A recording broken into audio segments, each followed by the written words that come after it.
And three, two. Welcome to Nintendo Dads, episode 191, recorded on August 9th, 2018. Tonight's episode comes on the heels of an absolutely huge Nintendo Direct in which they basically gave away all of Smash Bros. Ultimate.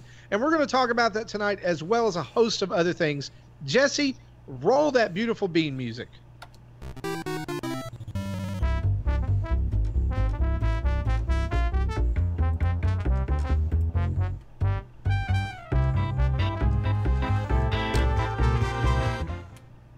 Hello, everybody, and welcome to episode 191 of Nintendo Dads.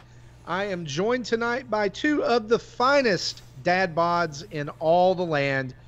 Tonight, straight from atop the ivory tower of VG Tribune, where his all-seeing eye looks out over all of us, Jesse Waldecker. How you doing, man? Pretty good. Basically, I just made you the good version of Sauron. Good. I prefer that side versus the Sauron side. I hope the volume was working better this week. Yeah, and we had a number of people saying, "Hey, the volume's weird." I'm like, "Yeah, we know. We got some new toys, and we're able to get music in the show feed directly again, and hopefully this is better." Jesse, if they don't like it, and if they still have a problem with it, what do we say to them? Oh, it's quiet because my music's quiet. So see, we're learning. We're still learning. Please what do we say to them? There it was. Please understand. We are working through some issues, guys, and Jesse is being a trooper and doing all the basic recording functions and all kinds of things for us, and so we are thankful for him. Also joining us from across the pond, straight from the Nintendo Village, it's Mr. Gary Gray. How are you doing? I'm good. How are you, Marty? You know, guys, we are now living in a world where Nintendo considers Richter freaking Belmont more important than Waluigi. I agree? You and I are going to have problems on the show already. You all know my history with Castlevania, so yeah, I've never played Rondo of Blood, so I didn't even know that character existed until yesterday. Now, and we're going to dive deep into the Smash stuff here in just a minute, but man, I got to be honest with you, Gary. I'm doing great. This has been a fantastic week. There have been some fantastic games released this week that I've gotten a chance to play. Actually got to sit down with my Switch more this week than I have in a long time, and so life is good, and I'm excited to be back. I didn't get to be on last week. And I know I was sorely missed. You guys mentioned me so much. Oh, but look, I'm even taking your time. How are you, man? You doing good? You said you're good. I like the way that me and Jesse tag team that silence then just to make that awkward. Yeah. I saw exactly what you did there, and I really appreciate that. Yeah, we planned that, sure. Yeah. Oh, everything on the Nintendo Dads podcast is absolutely 100% planned in advance. Please understand.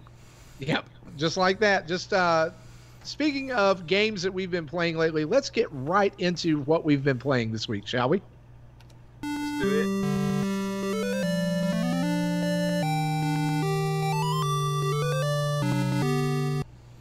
Awesome. Jesse, what have you been playing this week? I see the name of this in the doc, and I'm extremely excited about what you're going to say about this game. All right, so apparently Marty doesn't look at our YouTube feed because... Dude, what did I just say earlier? I said I've had more time to play games this week than anything. Okay. I've not been watching YouTube. I'm sorry. Okay, so the game is Super Blackjack Battle 2 Turbo Edition, The Card Warriors. So this game came out on Tuesday. And I put out about an hour-long YouTube video playing through it. So it's basically it looks like Street Fighter 2.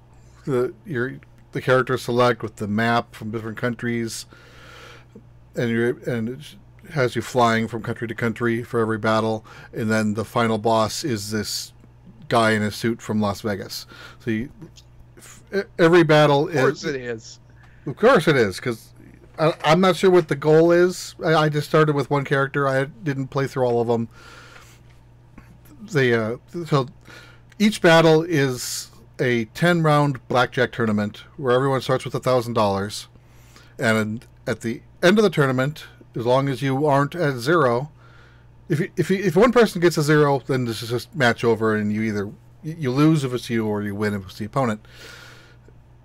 But at the end of 10 rounds, whoever has the most money wins, and if it's you, you go on. And if it's not you, then you get the game over, continue, countdown, 9, 8, 7, and just like Street Fighter.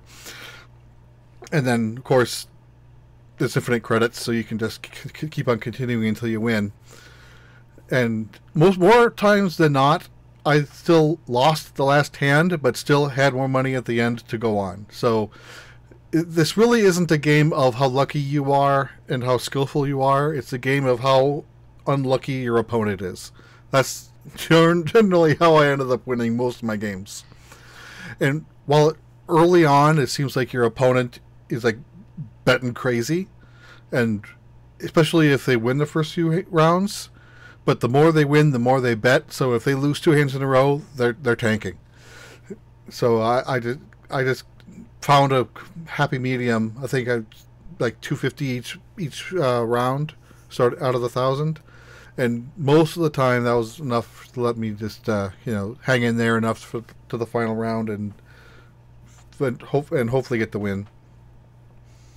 I'll tell you what, I can't wait for the film starring Kylie Minogue when they make that just like the Street Fighter film. Super Blackjack Battle 2, the movie, the game. Oh my gosh! I'll tell you what, if the game's as long as the title, then you've got your money's worth. Yeah, it took me about an hour to do one playthrough in story mode. I think they had 11 or 12 characters to choose from, and then plus you can just play like couch co-op, regular blackjack without any silly stuff. I haven't had a chance to do that yet, but I wanted to try that. So would this be a game that you would recommend, or were there problems with it, or? I didn't have any problems. If you like blackjack, like card games, I say give it a look. If you're not someone who's into that type of game, then obviously you're not going to like it. Yeah. But just during vacation, I was teaching my daughter how to play blackjack. So when I saw this game coming out, I'm like, oh, this is perfect. I got to get it and try to play it with her. I'm wondering how that couch co-op mode works, because I bought Uno for the Switch over the holidays when it was on like a very, very deep sale, and I legitimately thought that maybe you could play it couch co-op, and you can't. I mean, how would you, right? Yeah, that would be difficult. You can play 2-player Uno against like an AI team or online. Like you can play against opponents. Okay. And like share the same card pool, but I don't see how you could do couch co-op. But yeah, obviously they can if they're advertising the feature. So yeah, I believe the game says it can play up to 4 players. So again, it's just like regular casino blackjack. The players aren't playing against each other. Everyone is individually playing against the dealer. All right. That's the game. That's the game. Okay. True.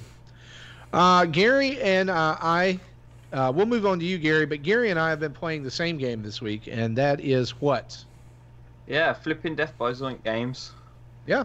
So, you guys might be familiar with Stick It to the Man. This is kind of a spiritual successor. Now, Stick It to the Man was released last year on Switch, and I believe around 2014 maybe for the Wii U. So this is actually quite a lot like Stick It to the Man. So if you like Stick It to the Man, then you'll probably like this. I've completed Flipping Death already. It is quite a short game. It's mainly a dark comedy driven sort of evolution on the point and click adventure. The writing in it is amazing. It's probably one of the funniest games that I've played on the Switch so far, and art style's beautiful, and yeah, I mean, I really enjoyed it. I'm going back now to try and 100% it. There's missions in each level, as well as the main sort of main objective that you're going for on each level. So basically, the game you're playing as a girl called Penny who has an accident and dies, and gets mistaken as the Grim Reaper's assistant. As you do. And so she basically takes the job as his temp, and you basically solve people's problems as this sort of fake Grim Reaper.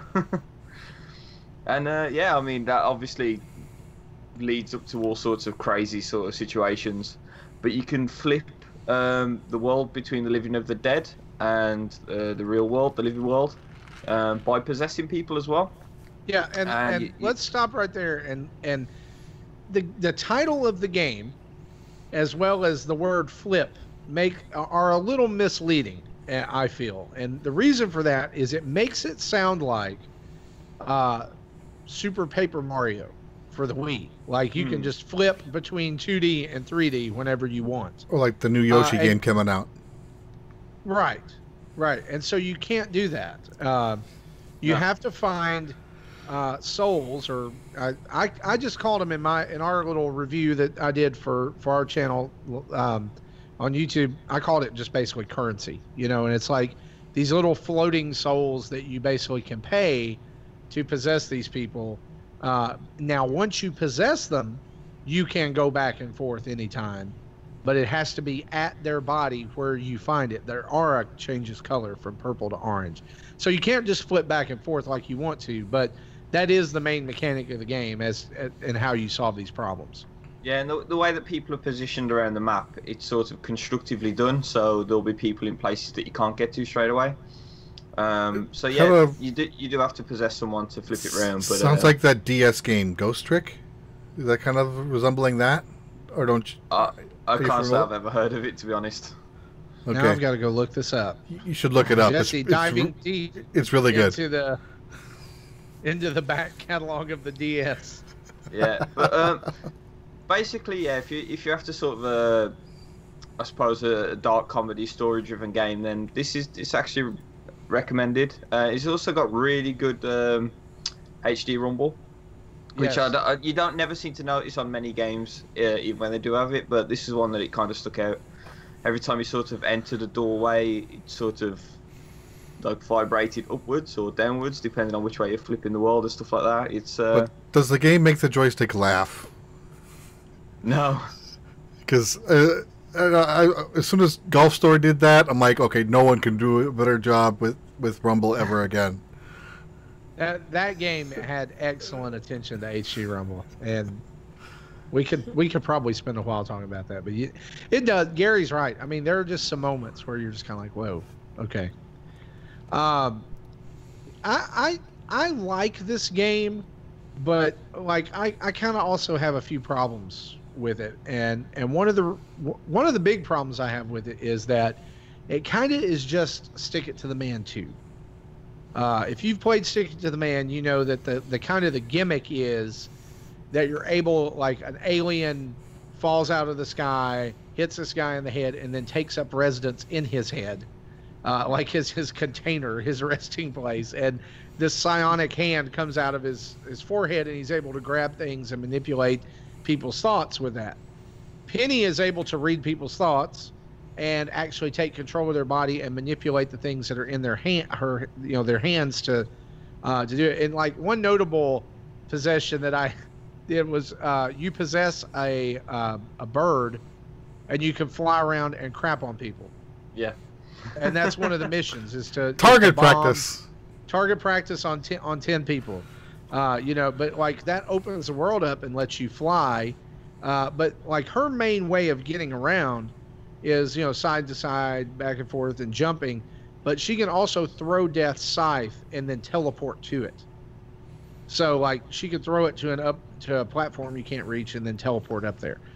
Stick It to the Man kind of did that with like being able to grab onto corners and things with the hand. So it still kind of feels the same. The writing, of course, is fantastic because it's a Zoink game. Gary's already mentioned that. The graphics, again, if you've played Stick It to the Man, it's that same style, like that flat paper-esque, like the people's heads are like, here's the top part of their head, and then here's their mouth, and then the bottom part of their jaw, and it like just kind of bounces there. But man, I don't know where they find their voice actors, but they're fantastic. Yeah, I gotta find out. I have to look at the credits to see if my friend is voicing that game too. And I will say this: it is the only Nintendo Switch game right now that features our good friend, the Nintendo Guru. Yeah, he's in the game. Yeah, Yep. I mean, if you're into the indie podcasting scene, there's a few people you might recognise from there. Nintendo Guru is one of them, and also the guys Mark and Colin from the Warp Whistle Gaming. They're in there as well. Yep. Wow. They're They portraits. they appear as portraits in people's houses. Gary's the one who tipped me off to this, and so I think that. Why didn't they come to us? Well, they, Yeah, guys, they what it did, but I turned them down because I said I haven't been around as long as Zach and Justin and Jesse. Yeah, so the story with that is basically Zoink has its own sort of executives, like sort of, I suppose they're like featured sort of, should we call them human product placement? Well, basically, you know, like ambassadors. I think Image Informed did the same thing as well. And they had the opportunity to be in the game either as a portrait or as a name on a gravestone. Now, I didn't spot a single gravestone with any names on, so I think everybody went for the portraits. Probably. Yeah, it's a really cool why thing not? to have. I mean, if you got like, you know, everybody's got their super fans and stuff, and they get the little extra recognition, so it's all cool. Yeah, absolutely. And hear what I'm saying, like my little gripes with this game. Like I'm not saying that you shouldn't go play this game. In fact, I've tried to say this week that, you know, there were 3 or 4 amazing games that released on Switch on the same day, and all of them are very high caliber. Flipping Death's one of them. It's just that I was disappointed in it because it felt so close to Stick It to the Man. And doesn't mean I'm not going to finish playing it. Doesn't mean I haven't enjoyed it. Doesn't mean I won't recommend it. In fact, I actually prefer this to Stick It to the Man. It's just that, like, I guess I was expecting something different, and it didn't deliver on my expectations. So for me, it's not like as exciting as it could have been, even though I do like that setting and the storyline better than Stick It to the Man. Yeah, I mean, it's definitely there for the Stick It to the Man fans, because there's appearances and references and jokes that all relate to Stick It to the Man. Yeah. So like you say, it is kind of a platformer as well, except the platforming's really light. And if I had to choose a negative, I'd actually say that it'd probably be some of the platforming. It's all ragdoll animated, so the characters, if they fall over, they'll fall over. Like, it won't be an animation; they'll actually fall over. And it does lead to some like glitches and breaking and all that sort of stuff. Nothing major. Everything works afterwards. It's not like it closes down or anything like that. But I had a couple issues where I had to quit the level. Oh, really? Wow. Yeah. And I was playing on a code that was given to us, so I don't know if like if there's, you know, was like a, has there been an update since it was released? No, there isn't. No. Okay, so like, and it was very early on, like it was like the first chapter. So, and I think I was, I like to mess around and like collect a lot of those souls and things to have, so I don't have to do it during the level. And I was kind of trying to get to a place that I didn't need to be, and I think I may have just kind of broke it a little bit. But yeah, the platforming is probably its weakest part. So if you think it looks like a decent platformer, it's really not a platformer. It is about the story. Like Gary's summation of it, the evolution of the point-and-click adventure. That's a really great way of summing this up. It feels a lot like it evokes that same feeling of like, you know, Monkey Island or Maniac Mansion or things like that. It's like, you know, the go here to manipulate this to make this happen so that you can go do this. Yeah, it's just a lot more immersive than sort of those you know, like Broken Sword and stuff. You actually get more control. You get more sort of playability out of it, I suppose is a word for it. But yeah, it's definitely more point and click than it is platformer. Yep, absolutely.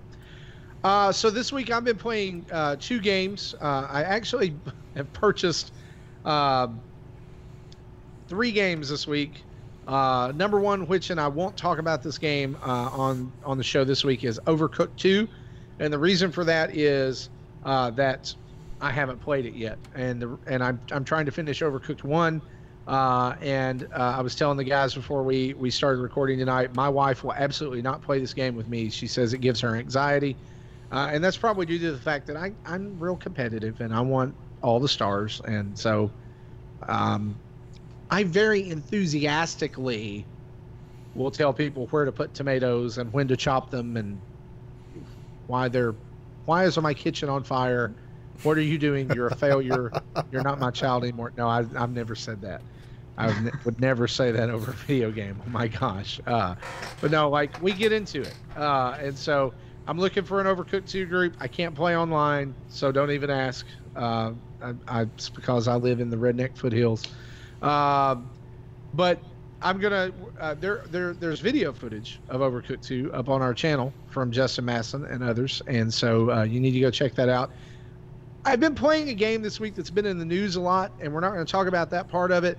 But I've been playing Dead Cells this week, guys, and holy goodness, that's what this game is. It's holy goodness. It is fantastic. I cannot say enough good about a game that absolutely rips me to shreds every time I play it. And there's no shame in saying this, that it is basically 2D Dark Souls. For anybody who's played it already will know exactly what I'm talking about. It's absolutely brutal, but it's brutal because you suck at it. You know, and you get better and you learn things as you go and you unlock things as you go. But if you lose, it's your fault. I mean, they give you the tools. You choose to start the game and you have a sword and you can either pick a shield or a bow and arrow to go forward. The bow and arrow has unlimited ammo as long as you kill the enemy that the arrows stick in. They all come back to you. And from there, it becomes like there is an end point. There is a set, like story that goes through the game to a final boss. But like Castlevania 3, in a way, it has branching paths to get there. Okay? So, like, you can, like, from the very first level, you start to discover that there's multiple exits, but you don't do that on your first playthrough. So it becomes roguelike in a way, which is awesome for me because I love those games. But it's also there is a straightforward point A to point B if you want to go beat a boss. It just or beat the final boss and finish the game. It might it might just take you a while. And I saw earlier somebody tweeted that they had finally beaten the game's final boss on their 96th playthrough of the game. Wow. And that's so dedication. There are like there's does the game tell you this, or did he keep track? I don't know. Maybe he kept track. Because I know there are people who keep track of that sort of thing, especially like in the context of it. There was no like, we found this out by looking at the death count. That I haven't found a death count in the game yet, but I've not fiddled around with it much. I'm like, the first time I booted it up and played it, I played through 5 runs immediately. 3 of those was because I sucked so bad and had no clue what I was doing. But I tweeted about this early this week, and I'm going to say this again. It is good in the it is the best Castlevania game that Konami has not made. Why have you not made us a Castlevania game, Konami? This is the game that we deserve. This is the Castlevania game we deserve. Like, I know everybody's talking about Bloodstained and how, it's going to be good, and even the precursor to that's already out on the Switch. Dead Cells is where it's at, and I cannot recommend it enough. It's gorgeously pixelated, and just the animations are so fluid. The music is atmospheric. It draws you in. The sound effects are fantastic. It just feels snappy. And again, it's like, if you mess up, it's your fault, and you know it. All right? And so I'm stuck right now because I'm stuck.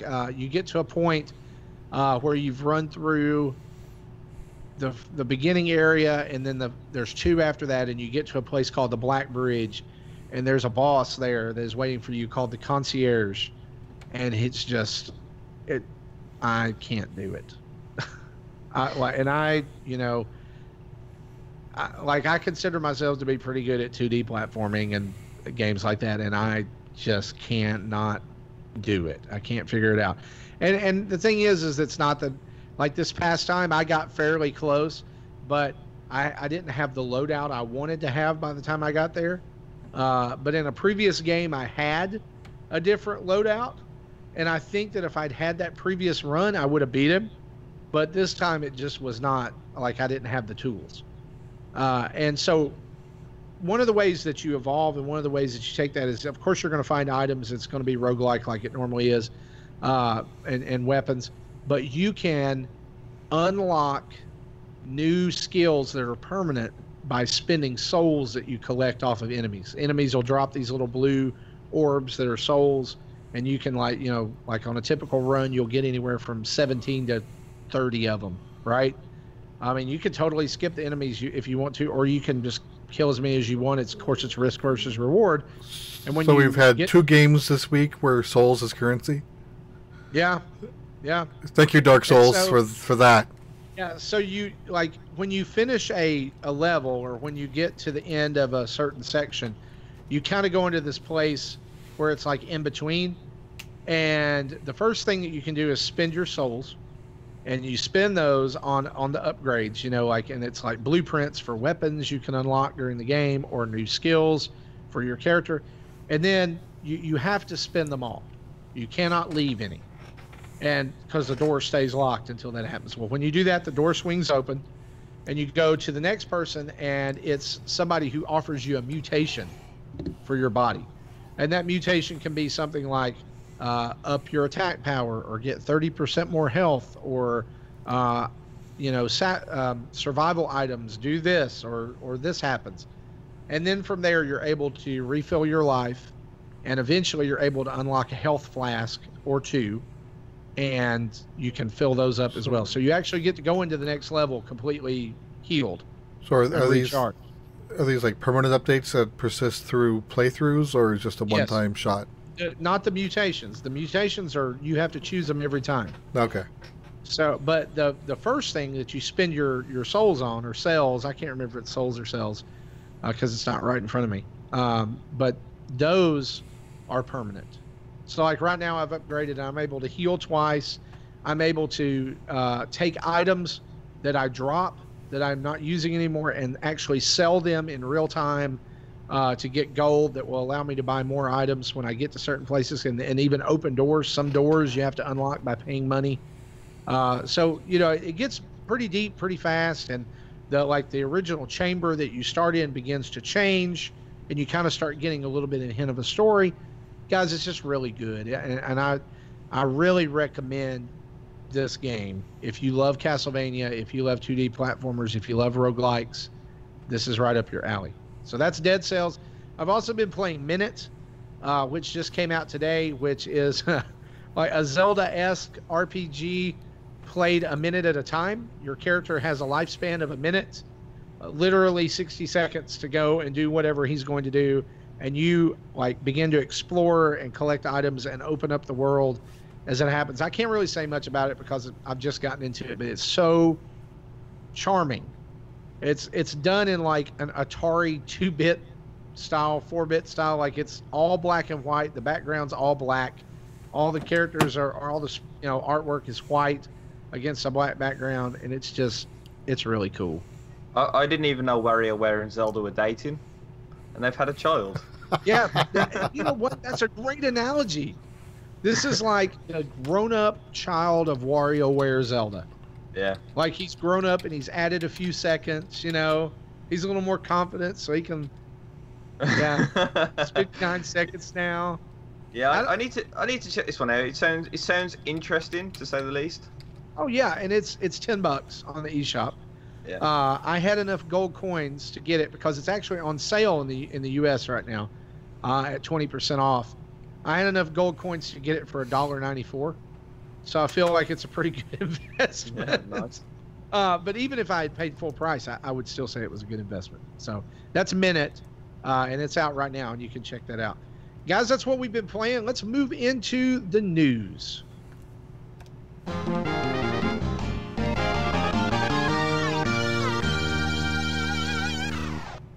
I almost forgot that was me. Yeah. All right, so it's time for our news. And Gary, who is our news brought to us by? I wonder. Jesse, do you happen to know? Our patrons. Yes, our patrons. And the best, you know what, I've got to interrupt quickly. Our patrons are so awesome.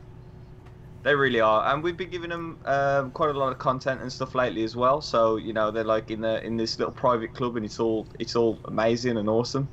And they generally make the place a whole load better. You know, they're really good like conversationalists, and they bring up really good points, really good questions. It's the greatest. Don't you agree? I completely agree. And if you've been watching our Twitter feed and been watching some things coming out on our social media, you guys know that we have recently made a huge change to our Patreon level and our as far as our Discord chat goes, and that is that all $1 and up patrons now have access to channels within our Discord server. So if you are a $1 a month patron, we are waiting for you to come and join in with that. You should have gotten some kind of email that gives you kind of a process. But if you haven't, let us know so that we can get you into the Discord chat where you are privy to like system talk and all kinds of games and content chat that's going on about the live show and the podcast and all kinds of other stuff. And guys, that your ideas and everything in there make a huge difference. And so we're thankful for each and every one of our patrons. And we've even had some new patrons come on in the past couple of weeks or, since we started this. Tech Mike, Third Strongest Mole.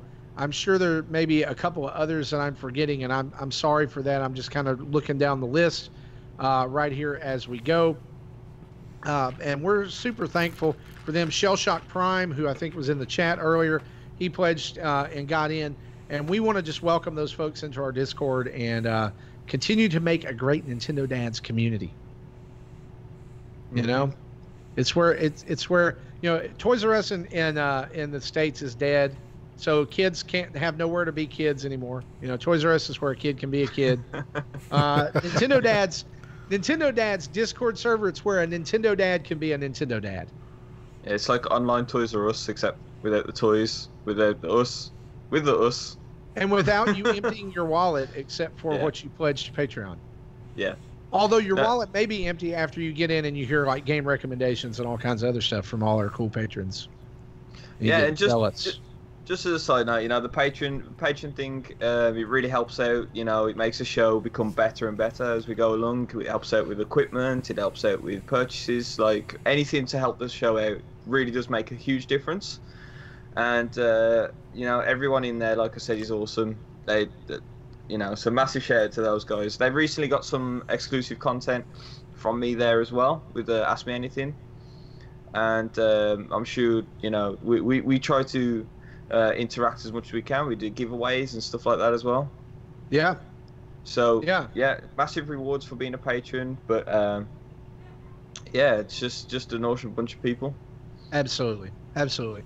Well, guys, this week, I don't know if you heard about this or not, but Nintendo dropped a direct on us Wednesday morning at, just about a little game called Smash Ultimate. Yeah, they almost dropped it on my foot. I had to jump out of the way.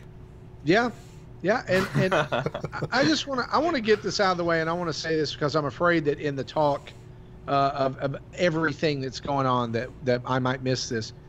I'm going to go ahead and call this Nintendo's best direct ever. Absolutely. That's a bold statement. Guys, I'm going to have to interrupt you something because there's some sad news. Right? Luigi died. We need to have a conference with Sakurai. Yeah. Here. Maybe we need to get Zach involved in this conversation. Mega Man and Mario and Luigi, they're dead. And let's be honest, at the end, I'm pretty sure that King K. Rool killed DDD. And the other monkeys, they weren't looking too good at the end of that trailer either. Yeah, I really think there's a part in that trailer, and we'll talk about this again here in a minute, where I don't know if you saw this, like King K. Rool's floating island destroys Donkey Kong Island. Did you see that? Yeah. I have a theory about that. The villains are just going crazy with this. I have a theory. Well, I mean, we'll get to that. Something else got destroyed in that trailer, which I was rather surprised at. Do you think it's that blurred mode? Villain mode? Oh, could be. So, yeah, something else got destroyed in that trailer, which I was really shocked at. And what was that? We need to talk about this because this is important. Donkey Kong and Diddy Kong's house, the window got destroyed by their eyeballs. Yeah. I want to know who their eye doctor is. Like, who are they going to? Because I like those are some strong peepers. I think that was easy to miss, but like I watched it a second time through, and I was like, wow, because the first time I was in the car watching it, so I didn't get to see it very well. So, as a passenger, by the way, just of note before people message me saying, why are you watching Nintendo videos while driving? I'm a passenger. But the second time through, I was like, wow, they actually broke the glass with their eyeballs. That's impressive. That is impressive. I really like how it's Nintendo lately, even with Tropical Freeze, you know, how the graphical upgrades and things that they did, how they've kind of gone all in on Donkey Kong's expressions. Yeah. You know, and just the overall expressiveness of him as a character and everything. So, like, I know I bag on Donkey Kong a little bit here on the show, but that was a super cool reveal. And I'm jazzed about that. So let's dive right into it. We're thankfully Jesse watched through the direct, even though he hates Smash Brothers, and made notes for us to follow along. I don't hate it. It's just not a game for me. Right. Okay. Thank you for the clarification. I do follow it mainly because my son is a fan, so I try to keep him up to date on everything. So let's break down what happened in the direct. Let's just start out with this, and we'll go back and we'll hit these more in depth. But let's talk high points. 5 characters revealed, a stage count revealed, number of music tracks, which is staggering, was revealed, as well as, you know, one of those characters being like a final last, one last thing. New modes revealed, as well as dashboard that is going to come alongside the like when you boot up the game, and all kinds of details about assist trophies. And this is like, it was a huge info dump, but to me it was way better of an info dump than E3 when they talked about Smash. This is what the E3 Smash reveal should have been like, instead of, hey, we made Snake have slightly deflated buttocks, and so the internet's going to complain about that, and he's back, and here's one of his moves that we tweaked to be 1 millisecond faster. Or we changed the shoe color. Something silly. Yeah. So let's start from the very beginning. We open up to a scene of a castle, which immediately was a huge giveaway. I mean, Nintendo had leaked accidentally or purposefully the night before a track on their YouTube, on the official Smash YouTube, titled Bloody Tears / Monster Dance. It was actually the Galaga theme, but it had gotten named wrongly. And so everybody already kind of had guessed that Simon Belmont was in the game, that he was coming maybe even just as a stage or an assist trophy. But I love the way they did this. And as Gary said, the Grim Reaper, Death, freaking killed Luigi. And I don't care what anybody says. Like, Nintendo's like, oh, he's okay. No, he's not. His soul was outside of his body. It almost consumed. Yes. Yeah, okay, so far we've let Ridley puncture Mega Man through the heart, eat Mario. I mean, all that's left is his hat. And now Luigi's soul is disconnected from his body. Who's next? What are they going to reveal next and allow them to destroy one of my childhood heroes? Maybe Waluigi. A playable character. Oh, yeah. Maybe Waluigi will show up doing something to Wario. I would love that, and we'll talk about that here in just a minute. So just quickly, these CG reveals of characters are the best. Like, if anybody has any doubt over how good a Mario film could be, which we'll talk about films later, but these CG moments get me excited for a Mario film. Well, I can guarantee you that is not Illumination. I'm sure that's in-house stuff. But But I would love to see a TV show like this. I love how immediately when it came on, at the very bottom, it was like not in-game footage. Both times. And so we start out. We have Luigi. He's in the castle. He's trying to to, he's got his poltergust or whatever. He's got his flashlight, and so he's trying to flash the mummy, and it's not working, and so he shoots a like a suction cup at his face, yeah, and nothing happens, and that's when Death bursts through the window and just destroys him. To which the response is Death eats the end of a whip right in the face, and that's when it's Simon Belmont is revealed as a new character for Smash. And guys, I'm going to be honest with you, I flipped out. That was when I knew that this Direct was going to be special. So from there, we see that he is not only getting a new character, we're also going to get Richter Belmont as well as an Echo character from what was it, Rondo of Blood? Rondo of Blood. Right? And so, I mean, this is a huge fan favorite Castlevania character. It makes complete sense for him to be there. Along with a new stage, Dracula's Castle, which is one of the coolest Smash stages, I think, out there. Breaking candles will drop items. Castlevania bosses are going to interrupt your fight, including the werewolf, Frankenstein. They called him like some weird name, like Flea Man and the creature. It's Frankenstein. Mummy, Death, and Dracula. Yeah. But yeah, Flea Man was like the little guy on his shoulder. Yeah, they also had a shadow at the end with the question mark. And I want to ask you, do you know who that is? I have no idea. Because I do. No. Do you know who it is, Gary? No, unfortunately I miss Castlevania. Well, this is not Castlevania. It's in the series, but not really. I was insomniac. I had insomnia last night, couldn't sleep. I was too worked up, I guess, after the Smash Direct. And so I was on Reddit doing some browsing. Someone superimposed that Shadow's image over the image of another character from Days Gone By, and they found out that it's freaking Kid Dracula. Oh, wow. It's the same silhouette. It's the same pose. And you blame me about making a deep cut. And look, that is something that is so Smash that you know it's going to happen. Like, here's the super serious, tone in the stage, and all of a sudden Kid Dracula shows up, right? So probably going to see Kid Dracula.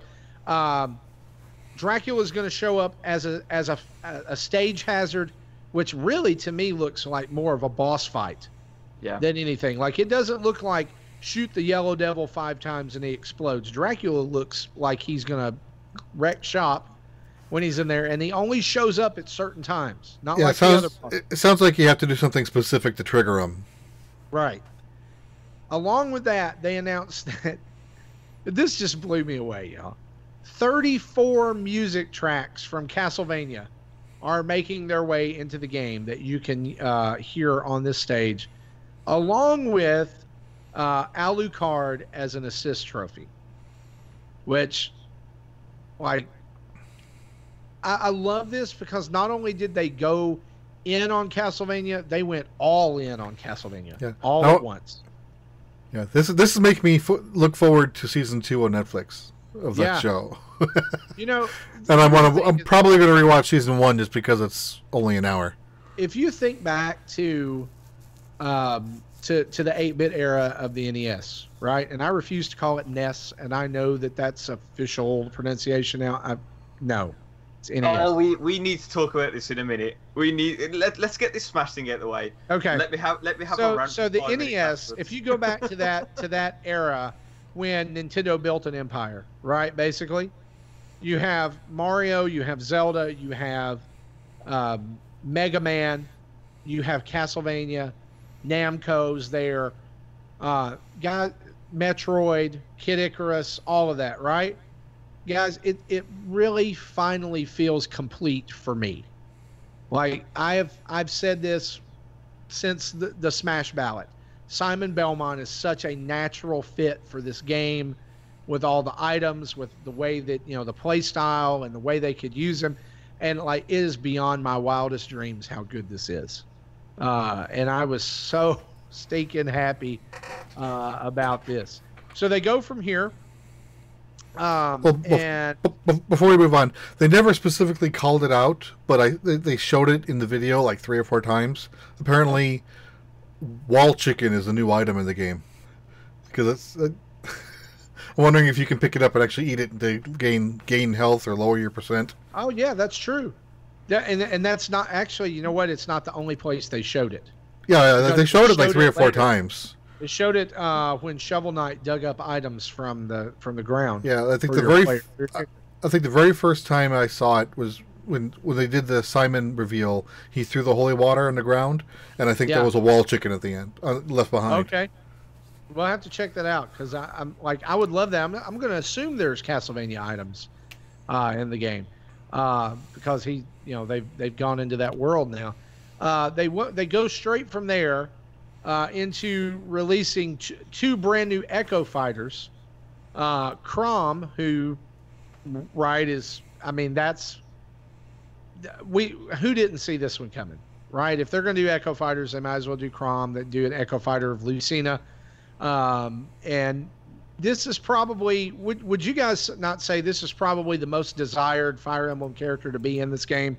Yeah, I was really surprised that Lucina was in the last one rather than Crom. But then again, it made sense with the female, to add more females to the roster and stuff, which I got pointed out on Twitter by Matthew Gibson. Crom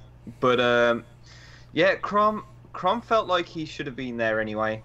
Yeah. Even if it is a costume change for Lucina, he should have been there. So for me, it's just completely fitting. Yeah. He should have been there from the start anyway. My son is happy. Yeah.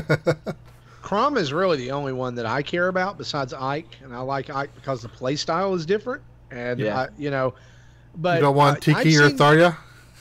Well, I would be fine with those. I would actually. What I was about to say was that I stirred the hornet's nest in an online forum this week. Again? By suggesting that we didn't need any more Fire Emblem characters. Oh, Marty, no.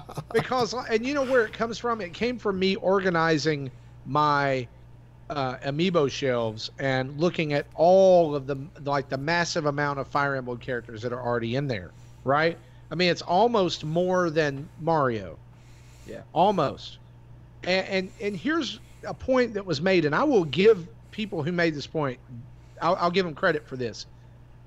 There needs to be more Fire Emblem characters that aren't sword users. Like, where are the spear users? Where are the axe wielders? Where are they? Or a Pegasus mount.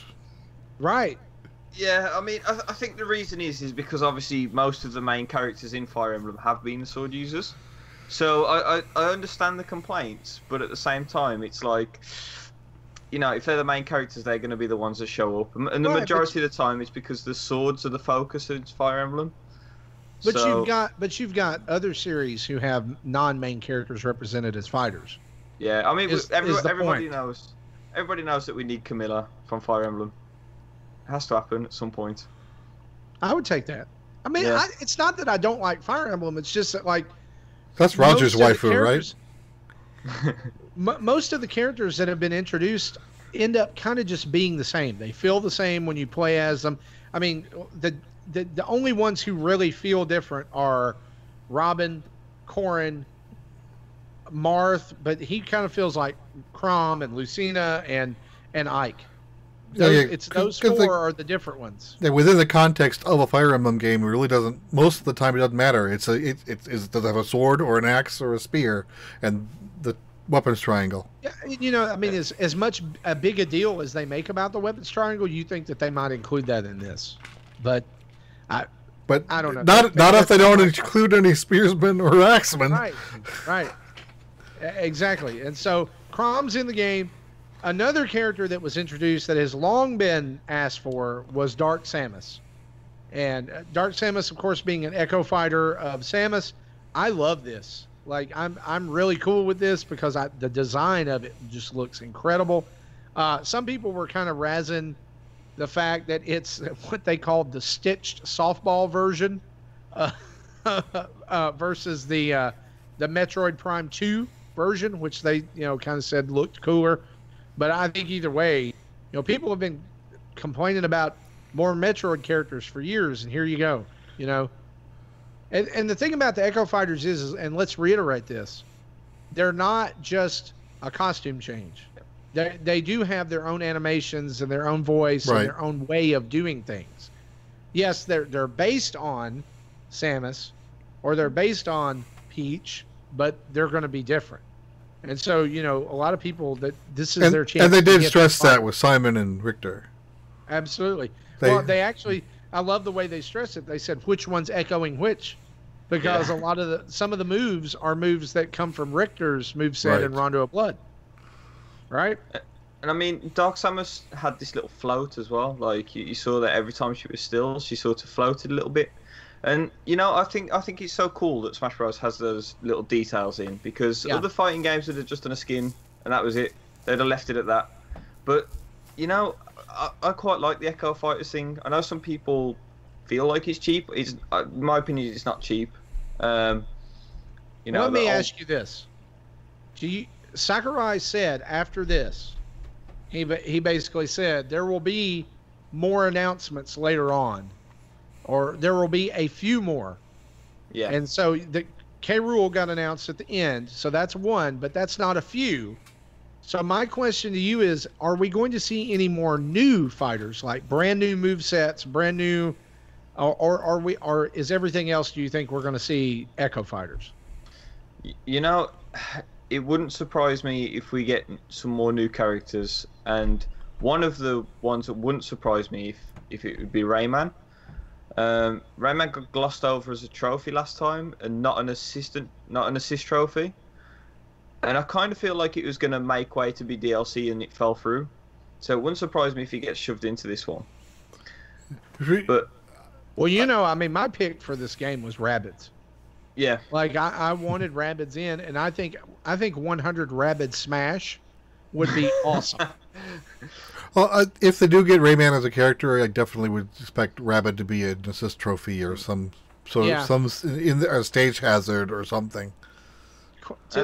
Quite honestly, I would expect Rabbid Peach to be a character before either of them. That's very likely. You know, yeah. And to be honest, I think the community sort of already sort of called out Simon Belmont and K. Rool. And I think that they're doing the same thing again with Springman and Ribbon Girl as the Echo Fighter of Springman. And I do also think that the Echo Fighter of Sonic the Hedgehog is true as well, which is Shadow the Hedgehog. I think it's coming. It's Has anyone looked at that latest panoramic art and seeing if there's any other gaps that can be filled in later? You can say there's gaps there, but you know, if you go back and you look at that art that they revealed after E3, it didn't look like there were any gaps there. Okay, no, so this is a different piece of art? I believe so. I believe it's manipulated a little bit to make that room. Okay. Right? They move things across for sure. I mean, they had that artwork on the wall when I went down to the Nintendo versus UK thing, and I looked back at it, and it didn't look like those gaps were anywhere near as wide as they were in that trailer. Some people are speculating that characters are over, though, and the reason for that is because you know, over there in the UK, you guys are getting the special edition with the adapter and the controller, and it has that giant piece of artwork on the front of the box. I don't think so, though. I think they're gonna. No. Personally, I think that every fighter that's released from here on will be an Echo Fighter, except for the exception of Springman. I think if you get any new fighter, it's going to be Springman. And I'm going to kind of go out on a limb here and say, could Rayman and Springman not kind of have similar movesets? They could, but I think if you're hinting towards the Echo Fighter thing, the Echo Fighters have changed in a way that they're in with the same franchise now. Like they didn't used to be. Like Ganondorf was basically an Echo Fighter of Captain Falcon once upon a time. Now I think they are keeping them to be like characters that are really close. So I don't think that would happen. So would Track and Field Guy could be an Echo Fighter of Mr. Game & Watch? Or Wii Fit Trainer. Or Wii Fit Trainer, yeah. So let's call out the elephant in the room, at least for me. and some of our other fans, Waluigi. What do you think? Well, didn't they already announce him as an assist trophy? They did, but you can always go patch that out. I really think the demand is there so much that we're going to see him become an Echo Fighter of Luigi. It's really that easy. Yeah, but go ahead. Sorry, go ahead, Jesse. Let's say on the other side of that, you almost don't want to cater to that rabid fan base. Just because you give them what they want, and then the next rabid fan base will expect something. But we cater to the K. Rool fan base? Because that's just what happened. I think the Waluigi's is much more rabid. Waluigi hasn't been in a main sort of big one-player game. He's always been this like additional character shoved into tennis, shoved into karting. He hasn't been like K. Rool was a baddie in Donkey Kong. He was in a main game. Luigi hasn't been, and this is why I personally, I think if he's added in, that's awesome for the Waluigi fans. Don't get me wrong. I don't think he has a place being a main character in Smash Brothers for that reason. I think that he, as an assist trophy, he actually fits because he's basically just Wario's assistant in the tennis games. So I'm really sorry, but we've already got one main character with DDD now. We don't need another one. Wah. I say wah to you, sir. I was looking for hope here, and you gave me none. Oh, there's hope. I mean, we had a purple and a yellow chair. Right? There's a purple and a yellow chair in the back, and people were like, oh, it's a Sakurai sign. It means Waluigi. Oh, I hope the Sakurai is just teasing, and that we have another one of these presentations, and he just starts off with, here's Sorry, I've got a bit of a cough. I really think that at this point, if they announce him at all, he is going to be the absolute last character announced. Yeah, I think so. And they're gonna troll it out as much as possible. Yeah. They should almost. On the other hand, and here's my argument about this. Okay, Smash is a game that gives birth to the idea that it would be cool to control and fight as any Nintendo character, right? That's why we have these arguments. Springman should be in. Simon Belmont should be in. Oh, that'd be cool. Mega Man should be in. Mario's in. What it would be like to do Mario versus Sonic. That's why Sonic got in the beginning, right? So you have this. So the thing about it is Nintendo just makes cool characters. And so it makes you want to have all of those. And so, yes, Waluigi has been the supporting guy and all of that, but I think he deserves a spot on the roster. And by that logic, if that means that everybody else deserves a spot on the roster, sure, why not? Why not let me play as Wiggler in Smash? Why not let me be Spike from Mario Tennis? Why not let me be those characters? Because, and I know some people look at that and be like, oh, that would be...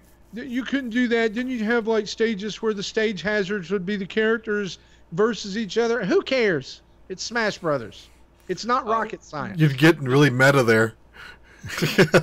If I end up playing Birdo in Smash and 8-bit Birdo comes out on the Super Mario Brothers 2 stage, great. Because then what? Birdo fans got to play as Birdo. Well, there's more than one Birdo. That's So sure, why not? The question is, where would it stop? Because then you'll have the people who say, "Well, Abraham Lincoln was a character in Codename Steam. We want him in. We want Doshin the Giant. Doshin the Giant. Yeah, he's a character. We want him in."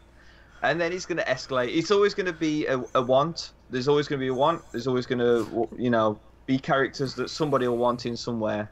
Here's where it stops. You ready? Never. Chain Sakurai to his desk.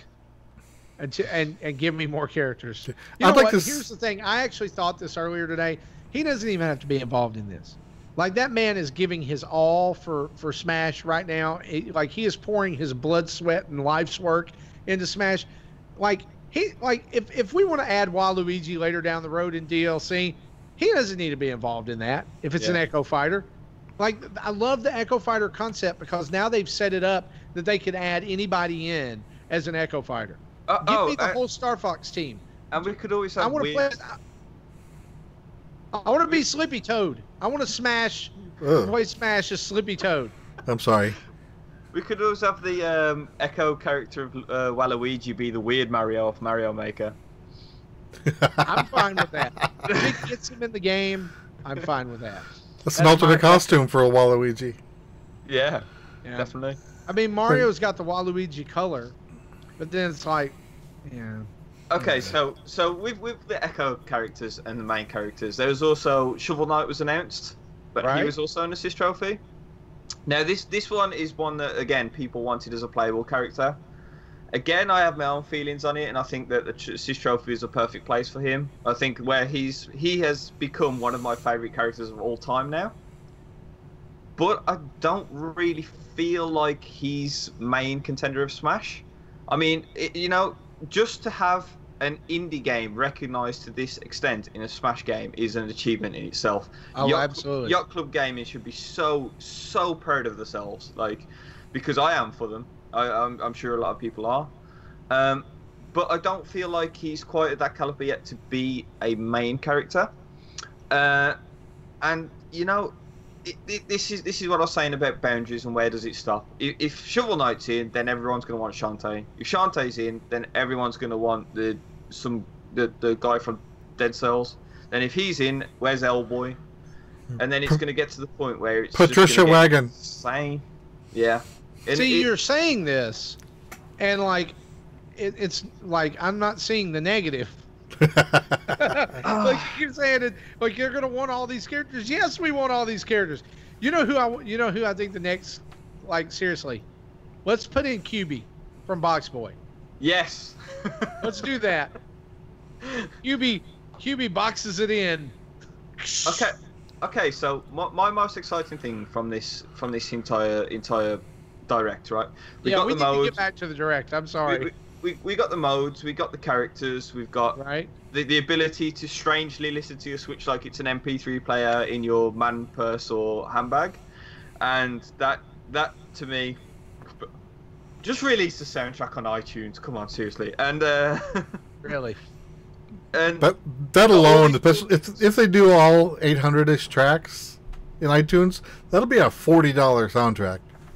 That's fine. I mean, they're like $120 when they're released on CD, so it's not gonna make much of a difference. Oh wow! Yeah, I mean, video game soundtracks are notoriously expensive, and like I think they need to end that. They need to sell the soundtrack on iTunes. It's another revenue for them. Why isn't it being done? It's as simple as that. I'd probably buy it because. For me, it's these little inclusions. Like I said, Shovel Knight was one of the most exciting things for me. Even if it's an assist trophy, that is really exciting. And the other thing for me was the Rathalos thing from Monster Hunter. Having that as not only an assist trophy, but they quoted him being a boss, which it looks like he's got his own level as well. They didn't actually call out that level, but that was. That's definitely a Monster Hunter level. Yeah, but it's off Monster Hunter 4. Yeah, so these things to me are the best. And again, the separation between like being playable and stuff like that, because I don't think a Monster Hunter would have been a very good playable character at all. And it's not because they haven't got movesets and stuff like that. It's just they're quite faceless. They don't really have a name. You name them yourself. You customizable character. Same with if the guy from Skyrim comes into it, because that is whoever you want to make it. Hey, but let's. No, go ahead. I'm sorry. But I was just gonna say, like, having the Rathalos there, having these, like, all these little third-party pieces coming in, weaponry and assist trophies is so cool. Hey, let's put a pin in that Rathalos thing, okay? Mm-hmm. Let's put a pin in that because you said a word there that I think is interesting, which is boss. Yeah. So let's put a pin in that and let's come back to that here in just a minute, okay? So they go from the Echo Fighters to show off game modes. Game settings are now available. To either display Echo Fighters next to each other in the roster or overlaid on top of each other with a button press. You can switch back and forth between each one. They also showed off a montage of stages, which cleared up some confusion about returning stages as well, but also introduced some new ones like New Donk City Hall that is going to be from Super Mario Odyssey. And it looks like the mechanic of that stage is that when you touch the musicians during the song, they'll begin to play Jump Up Superstar. and eventually you assemble the band and it begins to sing the song, which I think is a pretty neat touch. Eventually, though, what they got around to is that 103 stages have been announced for Ultimate. I do not think that is the final number, actually. I don't think that's the final number. All stages can become Battlefield or a mega stages, which brings it up to a total of 309. All stages can now be played in 8-player mode. All stages are unlocked at the start. Stage hazards can be disabled.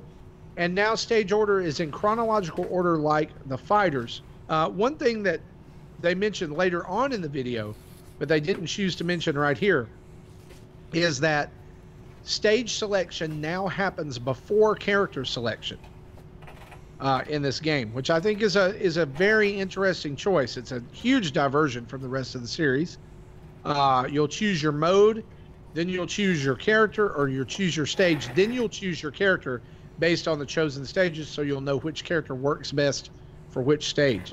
And there's a lot of little details that you notice, like during gameplay and during game footage that they've done, that I think they've kind of made it like a more, and hear me when I say this, a more legitimate fighting game. Things like versus screens, and like having like when you're in a match and it's a stock match and it'll flash up 2-to-1, or the zoom ins and the huge fanfare when you like actually smash somebody out. Those are welcome additions, right? That kind of make this a little more well-rounded. It looks more, I don't want to say better, but I guess it kind of brings it in line with other fighting games. Kind of maybe taking itself a little seriously there. But stages can also now morph into other stages. So like halfway through a match, you may go from the Skyward Sword Zelda level to Luigi's Mansion, or to Bowser's Castle, or wherever. When my son watched it, I made the joke, which you can still legitimately do. You go from Mario Odyssey, the city stage, and morph it to 75-meter stage. Yeah, one extreme to the other. Absolutely. You can also now choose how often audio tracks are played on stage, which kind of popped up during the Wii U version as well. But those audio tracks are now not limited to stages. They're actually caught within series, and stages are grouped to series as well. So all music from that series will play on any series stage. So any Mario stage will see any music from Mario on there. Total number of audio tracks, over 800. And then when you include music and menu music and fanfares, it bumps up to 900, almost 900 or above, which is more than 28 hours of music, which is just insane. Music players split up by series and songs and can be put in your pocket and played like custom playlists, or in handheld mode, it can be played with the screen off. Like Gary said, like a big giant MP3 player that, please God, don't drop it in public. Child who's listening to Smash Brothers music, don't do that. I wonder how long the battery lasts with just audio out with no video. That's a great question. I wonder how long battery lasts with this game. True. Breath of the Wild still was only like 2.5 hours, right? 2.5 hours, and Breath of the Wild did not have this amount of content.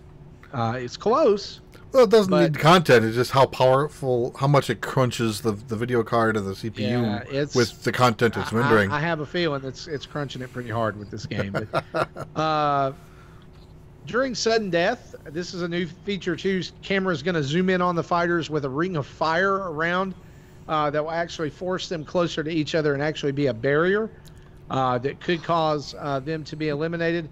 And final smash meters can be turned on to allow a fighter to perform a low-leveled final smash when full, meaning that they'll gain, the meter will fill up during the match, and at a certain point they'll be able to do a final smash, which the competitive Smash community asked for and then immediately crapped on when Sakurai gave it to them. Really? Yes. It's an option. Nobody should ever crap on an option.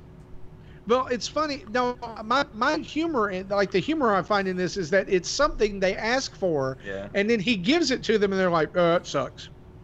And you know what it comes from? You know why they did it? Because in that video where they show, those final smashes happening, Marth eliminates Lucas at 20%.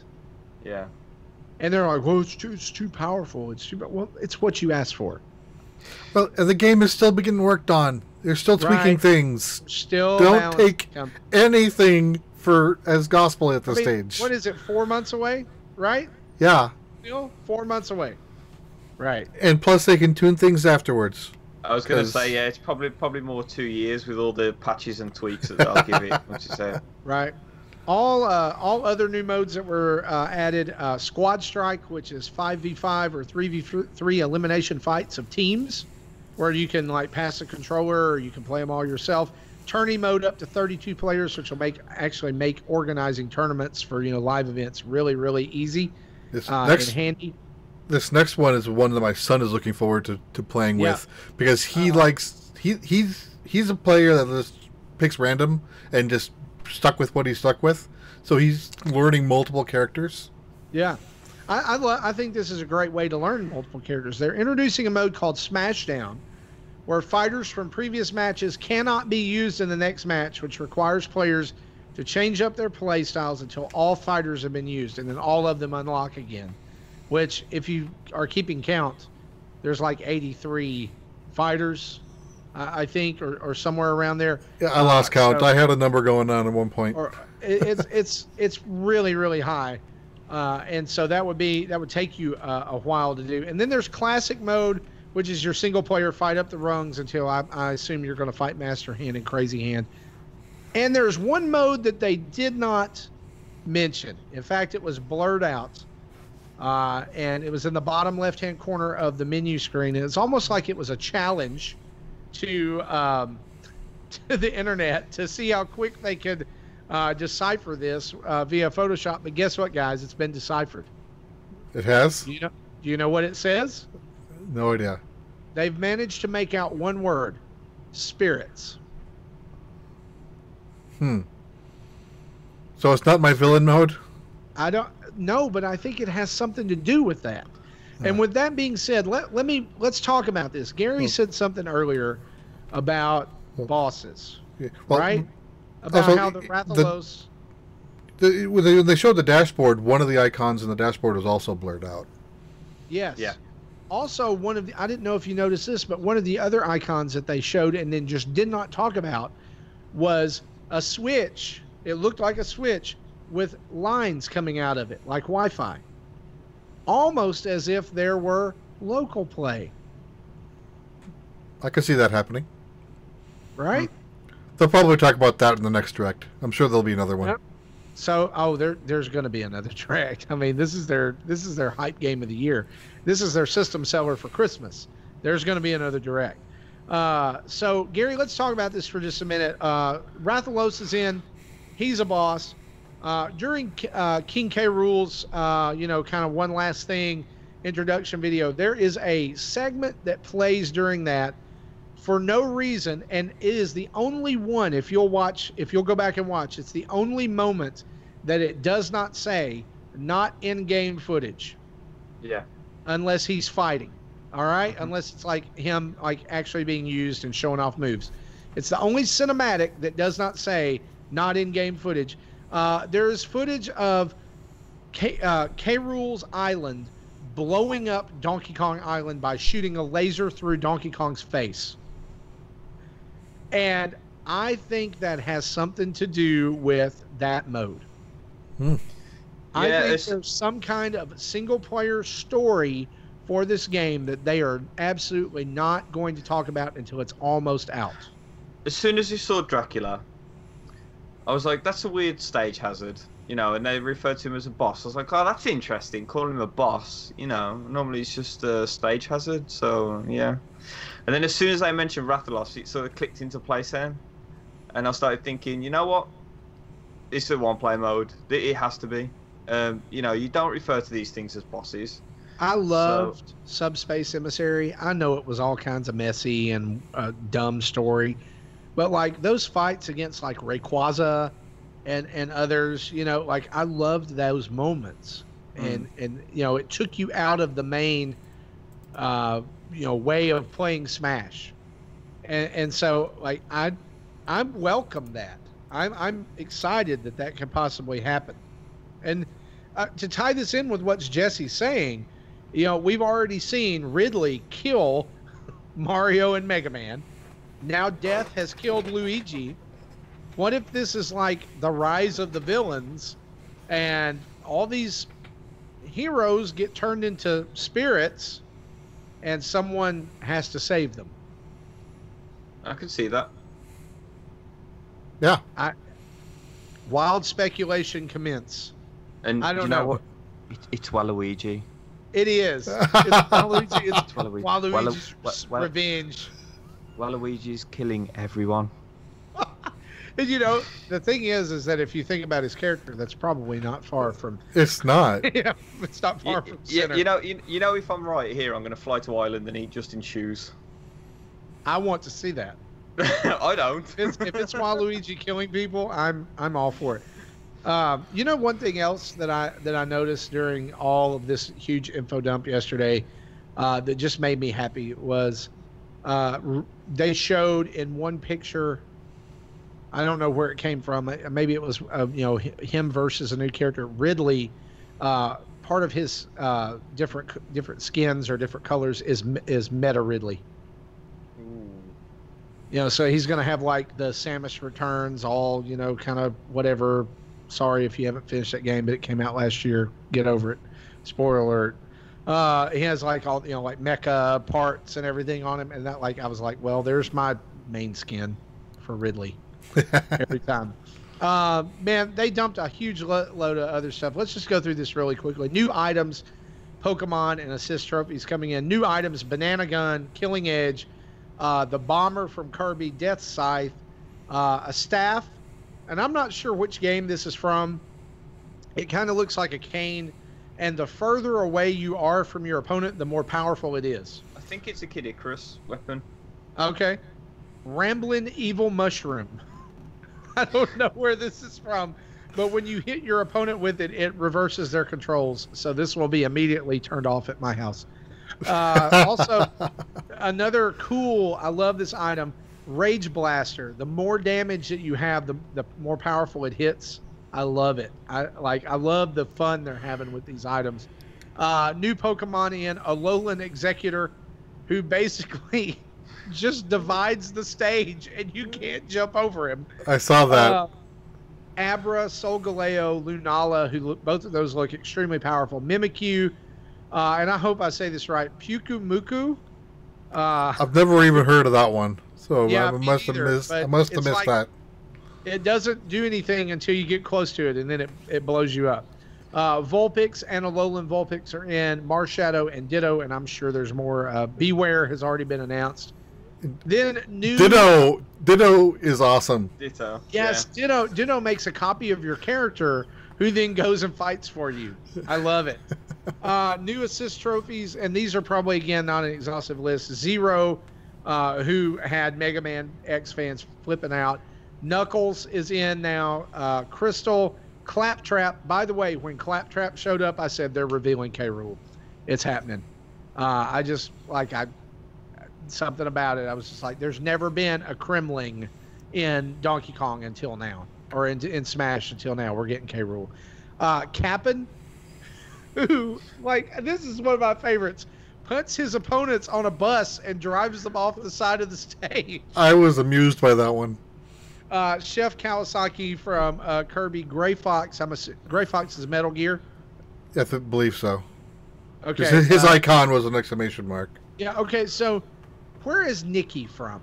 The Swap Pass. The art. Oh, Swap Note. Swap Note. No, yeah.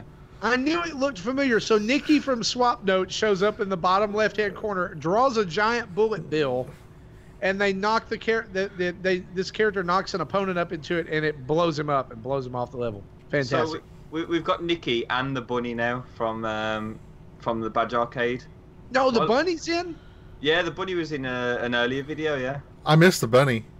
Yeah. What does he do? Annoy you until you turn it off? Probably just. Probably there with his bunny guns. I love it. Shovel Knight is in, as Gary mentioned earlier, and I love this. I think it's a fantastic choice. And then I love the moon from Majora's Mask comes out of the background and slams into the stage. Like, and y'all know, like, if there's this many characters and tracks and stuff in there, there's all kinds of other assist trophies that they haven't even revealed yet. And items and everything as well. There's a couple of things. We talked about the blurred out stuff that's going to come later.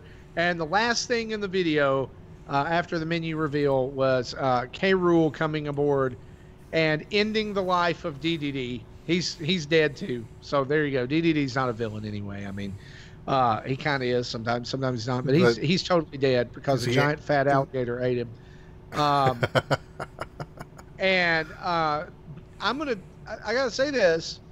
And I'll eat a little crow here because Jacob Rush over at Nintendo Nostalgia and I were talking earlier in the week about K. Rool, and I was like, yeah, he might be cool. He looks like a really fun character to play as. I love the moment where he grabbed his opponent and jumped up in the air and like did the backbreaker on him. I saw that. Yes, that's what I'm talking about. He has all like the Kremling gadgets and everything from all the games, like the blunderbuss and the little helicopter that looks woefully too small to pick him up. So the thing is, for me, like I never really liked K. Rool as a character, but I'm actually really glad he's in there because I mean I think Donkey Kong did need something from the games other than just Donkey and Diddy, whether that be cranky or funky or something like that. But, K. Rool, like I said, I haven't personally enjoyed him as a character, but I think he's quite good for Smash Brothers because he's goofy. Yeah. So, I think it was needed. Did you see the tweet from the creator of K. Rool today? He was like, never would I thought this moment would come where this creation of mine would be included in Smash Brothers. And it kind of makes me wish that after all this time I hadn't given him such a rubbish name to begin with. I was like, yeah, what is it like seeing I've never, experienced that. What's it like seeing your creation in other people's hands and going, oh, that's a terrible name. I shouldn't have done that. So guys, that's our wrap up of Smash. My question to you is this, does this increase the hype level for you? Does this make you more excited? Do we need to know more? I feel like they're giving all of this game away, except for that mode. Yeah, a lot of complaints are that you know all the characters before you go in, and I think that's just a product of the time. I don't think there's any way you could have hidden it in today's day and age. I mean, the thing is with the online coming in and being such a focus on gaming now is that people want to play these games online. So if you're going to hide characters in a one-player story, it's not really going to work now, is it? It's not really going to fly. People are going to know about it as soon as review codes go out. So they may as well just tell you. You may as well just know, because you're going to know anyway, whether it be a spoiler or a leak. Someone will leak it. Yeah, so they can control the message better by doing this. They may as well tell you everything. I mean, if you're going to play the game, you're going to play Smash anyway for the game, not for the hidden characters. And then when you unlock them, you're like, oh, Mighty Number 9's an Echo character of Mega Man. That wasn't what I wanted. Do we really want this to happen? No, we don't. Don't you put that evil on me, Ricky Bobby. Don't you do it. We need like an anti-Smash Brothers where like one of the assist trophies is a digger and it digs up loads of copies of ET out the ground. And then Mighty Number 9's a playable character. Yes. We need like the Atari version of Smash Brothers. So basically what you're saying is like all the failed video game franchises. Yeah. So Bubsy's going to be in it. Yeah. Blinks the cat. Superman 64. We got a boss fight is Alex the Kid. He plays rock, paper, scissors with you. Needs to happen. Oh my gosh. I played Alex the Kid on the Sega Genesis back in the day. And you know what? Look, we're going down this rabbit hole now. Booger Man's going to be in it. Acro the Acrobat is going to be in it. Pimp Citizen is going to be in it. Any of the fighters from Clay Fighters 33 and a third? Oh yeah, Battle... Mr. Frosty's got to be in there. Battletoads. No. No, Jesse, no. So yeah, expect to see Super not Smashing Brothers on the Ouya next year. No, on the Atari VCS. Coming soon to Android phones and PCs. And I just made probably half our listeners mad by saying that. And that's okay. You're going to get messages now saying, why would you ever say this about Android phones with the thing at the You guys will bottom grow up and get an iPhone one of these days. Right. And on that note, well, before we leave this topic, there's two things I wanted to just say. I thought this was funny. The first one was in the Direct when Dark Samus and Ridley was juggling Samus back and forth. I was amused. And the second one was in Roger's reaction video when they were ready to do the King K. Rool reveal, but then it was DDD. Roger just had to look like, really? Before the real K. Rool showed up. But that was amazing Roger. that they did that. That was amazing. We love Roger, and we love his reactions. And yes, that was definitely an expert level troll from Nintendo. Good show. Absolutely. There was lots of trolling going on during this Direct. Yeah, and there's probably going to be more. I mean, let's be honest. We're probably going to get another Direct or some kind of something during a Direct, in which there will be and there is going to be a Direct, right?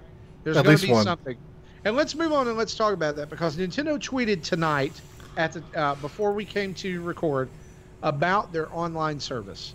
And the tweet basically said that Nintendo Switch online service will now launch in the second part of September, and they included a link to the website as well, which I noticed when I went and looked at it earlier, guys. There's been a couple of edits. Would you like to hear what those are? Sure. Yeah, because I have a feeling that you're not going to be happy with a couple of them. All right? So let's just go ahead and cushion that by starting in there. So the Nintendo Switch online service will again launch at the end of September. The couple of things that have been updated on the site are the online app section now has a little thing you can click on to learn more. And you can definitely see, and this may have already been there before, but they have not made any move to erase references to the app or to speaking through the app. It does say, and I was kind of hopeful when I went here, before it starts out and it says, this smartphone app is designed to enhance your online experience for compatible games such as Splatoon 2. And I was like, oh, okay. So because it's the only compatible game still. Right. But it didn't say anything about chat. And so then it says, the next thing it says, special features for compatible games. And it talks about Splatnet 2. And then it has online lounge, and it talks about messages. And it says it also lets you quickly send invites via social networks and messaging services. But then it says, once players are connected, you can use voice chat openly with friends while in the online lobby and during online play. And then it says this in parentheses, depending on the game. So here's my question. Number one, is this something to get up in arms about? Because it seems like they are continuing to be dependent on the app. My other question is, does it say depending on the game because they're phasing this out for other games? Or is it just speculation and it's too early to know? I think the app is wonderful. Now, this is something that, a lot of people know I've got some negative things to say about things all the time. 60% of the time.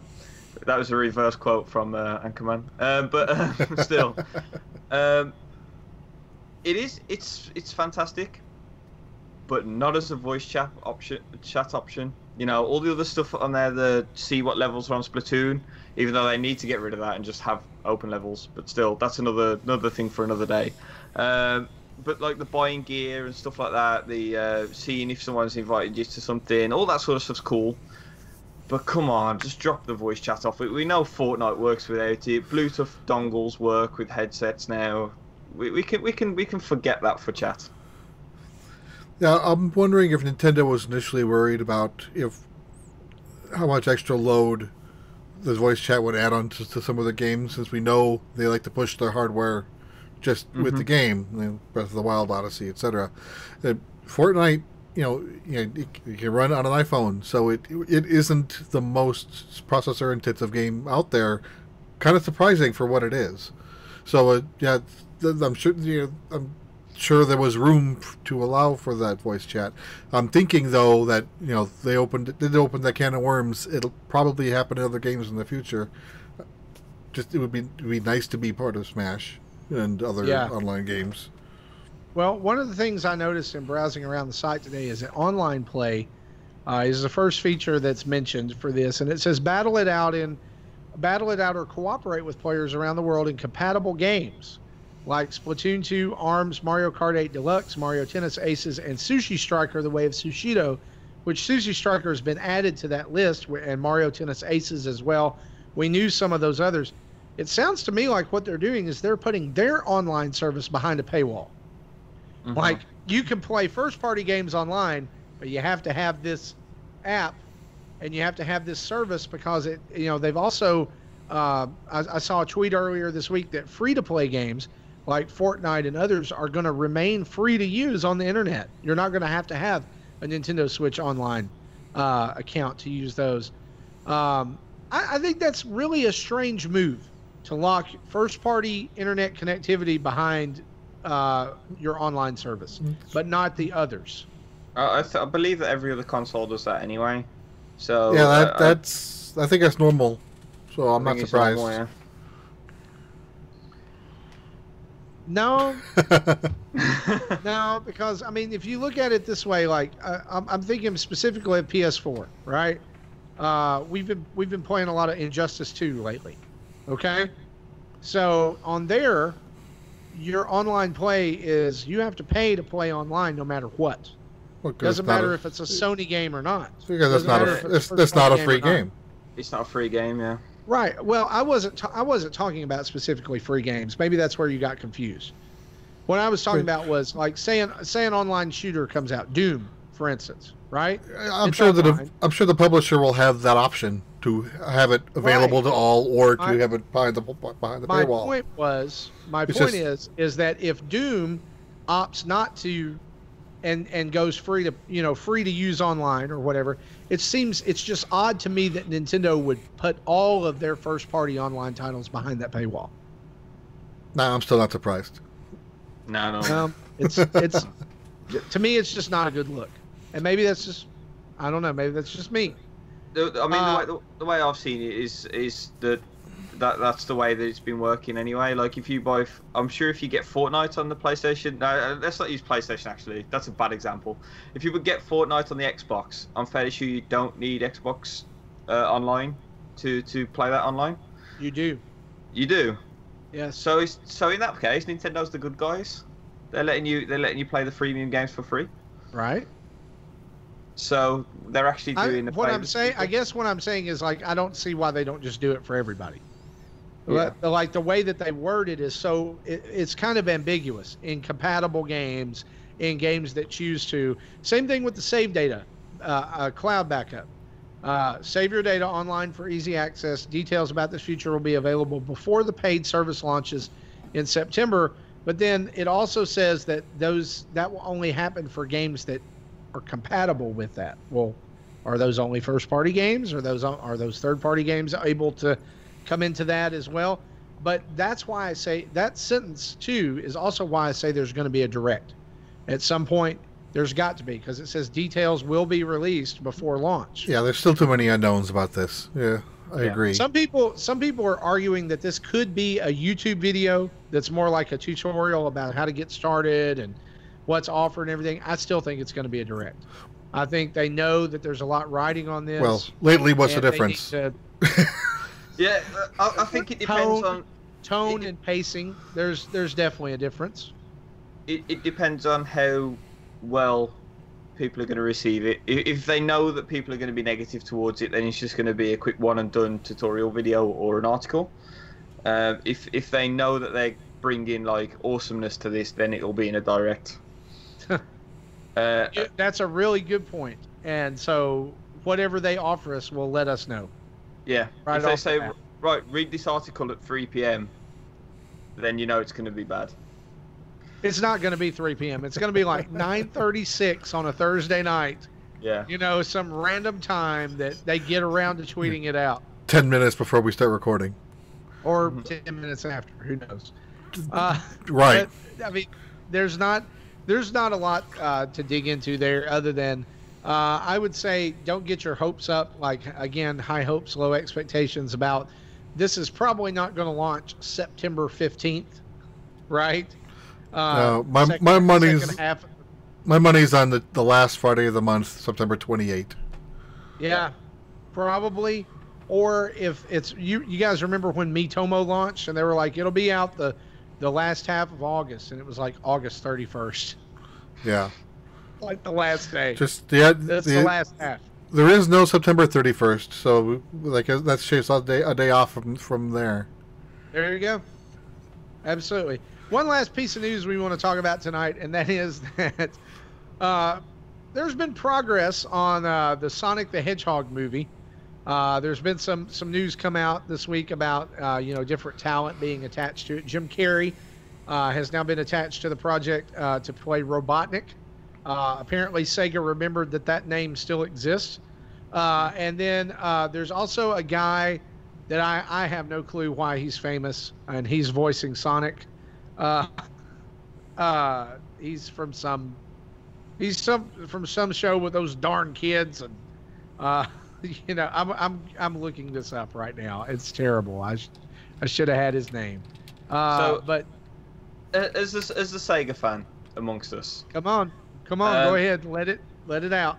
I'm gonna say that Jim Carrey's actually an awesome choice for Robotnik / Eggman. And a lot of people are going to say otherwise, but Jim Carrey's been able to adapt himself into all these sort of strange roles over the years. He's an actual good actor in general. So I think he's fine. I mean, it was either that or we're going to get some unknown like actor who's just been on some like D-grade sitcom on an exclusive cable network, because that's the way that these sort of films normally work. Is these video game films, we either get somebody who's really well known or you get somebody who's god awful. So so at least we're on the right end of the scale. Like, yeah, Jim Carrey is historically known as a sort of all-out comedy actor. I'm sorry, but if you've watched Sonic Boom, you know that Sega's leaning towards that now. Sonic Mania is the same. Robotnik's more of a sort of a comedy character than he used to be. And people are saying, well, the guy's not fat, the guy's not got a mustache. Well, we don't know anything about this film. They're going to CGI that. That's not a problem. Yeah, and I mean, it's not as if Eddie Murphy hasn't wore a fat suit. It's easier to add a mustache than remove one. Yeah, thank you, Henry Cavill. Thank you, Justice League. Ben Schwartz is voicing Sonic, and he is famous for being in Parks and Rec and House of Lies, as well as some other movies. But guys, like, I can't think any other way that this movie is not going to be a dumpster fire rolling downhill. I'm sorry. I'm still going to watch it. I guarantee it's going to be better than the Mario Bros. Film. I mean, there's lots of movies that, like, I could film paint drying in my office, and that would be better than the Mario Brothers film. Well, all they need to do with this is do it like a Teen Titans Go, and it'll be the highest rated video games film to date. Just like Teen Titans Go is the highest rated DC, is it? DC film? Highest rated? That's really sad. Yeah, I'm just that's really sad. I don't know if that speaks more about the quality of DC's product or the world we live in today, but I mean, that's a whole other thing. So this may surprise you, but I did see that movie just because I see the ratings, I want to see it to see if it's legit, and I think it's actually pretty good. There was obviously the way I worded my tweet at the end, I said there are still silly parts in the movie. I understand that. if they didn't do it, it wouldn't be a movie based on the show. Mm-hmm. So I still didn't like the silly parts, but that wasn't the major focus. When it did focus on the main plot, I did enjoy myself. I just think mid-credit scene. Thank you very much. I'm just gonna say this. I just don't think that there's any credible. And I'm just say this about Detective Pikachu too. That movie's gonna be a dumpster fire. I'm sorry. Why Hollywood thinks that the idea is let's take something that's been computer generated for years and make it live action and it'll be good. I don't get it. I know that we are technologically there and we get it, but guys, they could have just made an hour and 30-minute long, really well written, computer animated, CGI animated Sonic cartoon, and people would have been happy. Into the Spider-Verse. Exactly. Yeah, and I mean, this is just Sonic all over, really. It has the potential to do something amazing and then falls flat on its face for the majority. We've had Sonic Mania, which has been the one good thing that Sonic the Hedgehog has done since Sonic Adventure 1. And here's my plan. Here's how we save Sonic the Hedgehog. We're going to call this Nintendo Dads Save Sonic the Hedgehog. Here it is. You right? Ready? Gather up all the people who've worked on anything other than Sonic Mania lately. Put them on a boat and conduct a Viking funeral. Let Cap'n drive it now, off the stage. Yes, Cap'n can take them away to Tortimer Island, and then you get those guys who made Sonic Mania, and what you do is you take all of the other people's salaries and belongings, and you give it to them and say, you are the king now, you are the captain, you drive the boat, do Sonic. That's what you do. Because here's the thing, you as Sega and Sonic Team and all those people, that's the worst thing in history that could have happened was for Sonic Mania to come out and just be the success it is, and it has been. And it's I want to look at Sonic Team, and they're named Sonic Team. Sonic is in their name, and I just want to be like, you guys have one job. Yep. You guys have one job. It's make a good Sonic the Hedgehog game, and you've been trying since 2003, and you can't do it. Yeah, and then some guy with some curly hair in a suit comes from England and kills it. That's it. And that's all they needed was a Brit. Okay, right? So all I've got to ask you guys, right? We're going to start with Jesse. What is the greatest video game film that you've seen?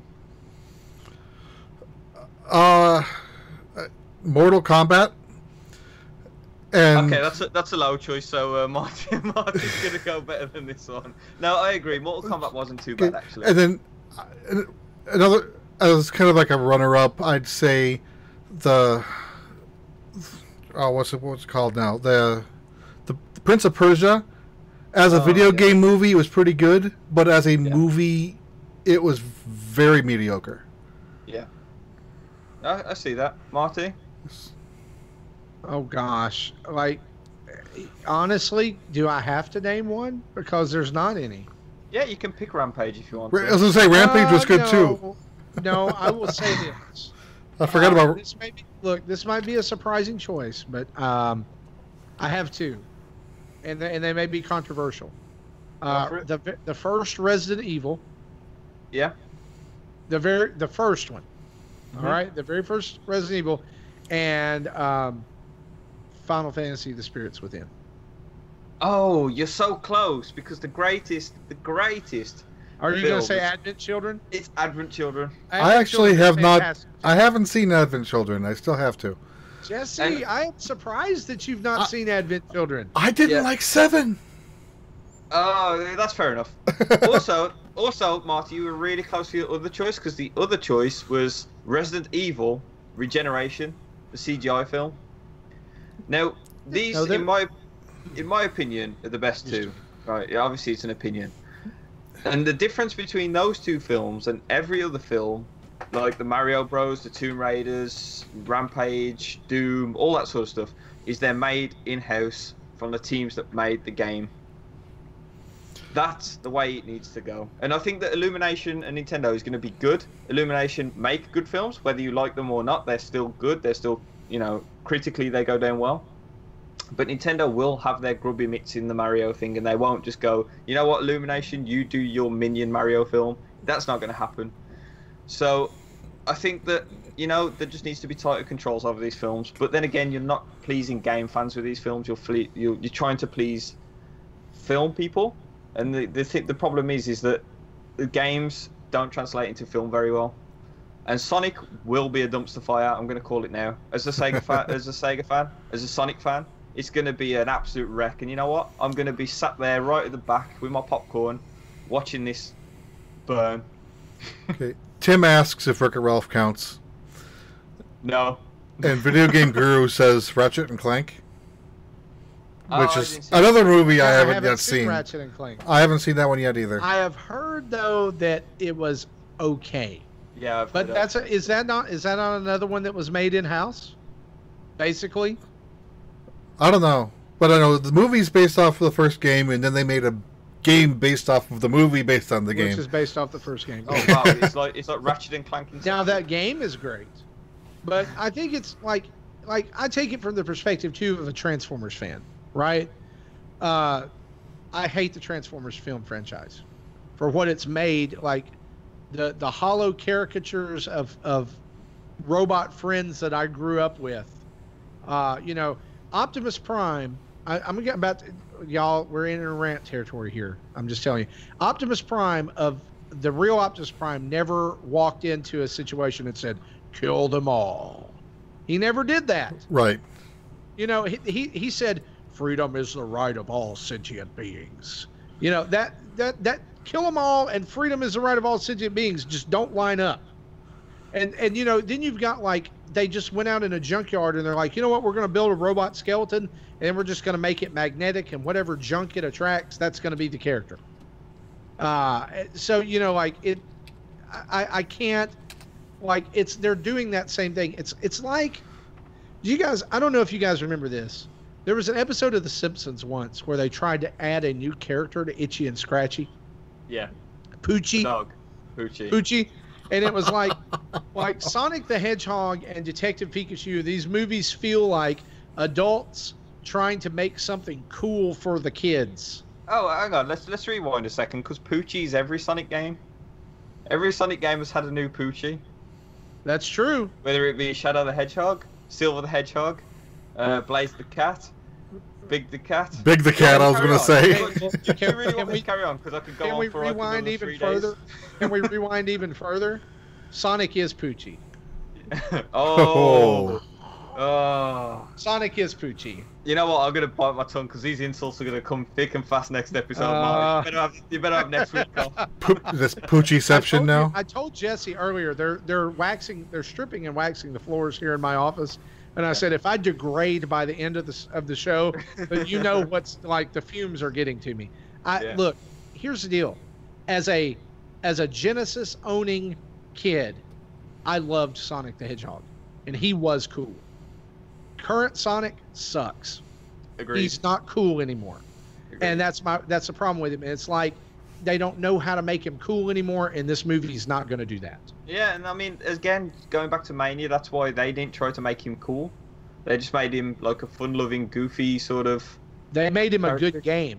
Yeah. They made it fun to play again. Also, you know, this film needs to take a note of the Mania's little cartoon series that they had. Yeah. Because they nailed Sonic better than anyone's nailed Sonic. Absolutely. I will give you that.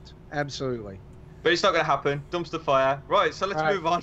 So look, if you guys think that Sonic is going to be a dumpster fire, hit us up on Twitter and let us know. Or if not, tell us why you're excited about this movie this week when you hear this episode.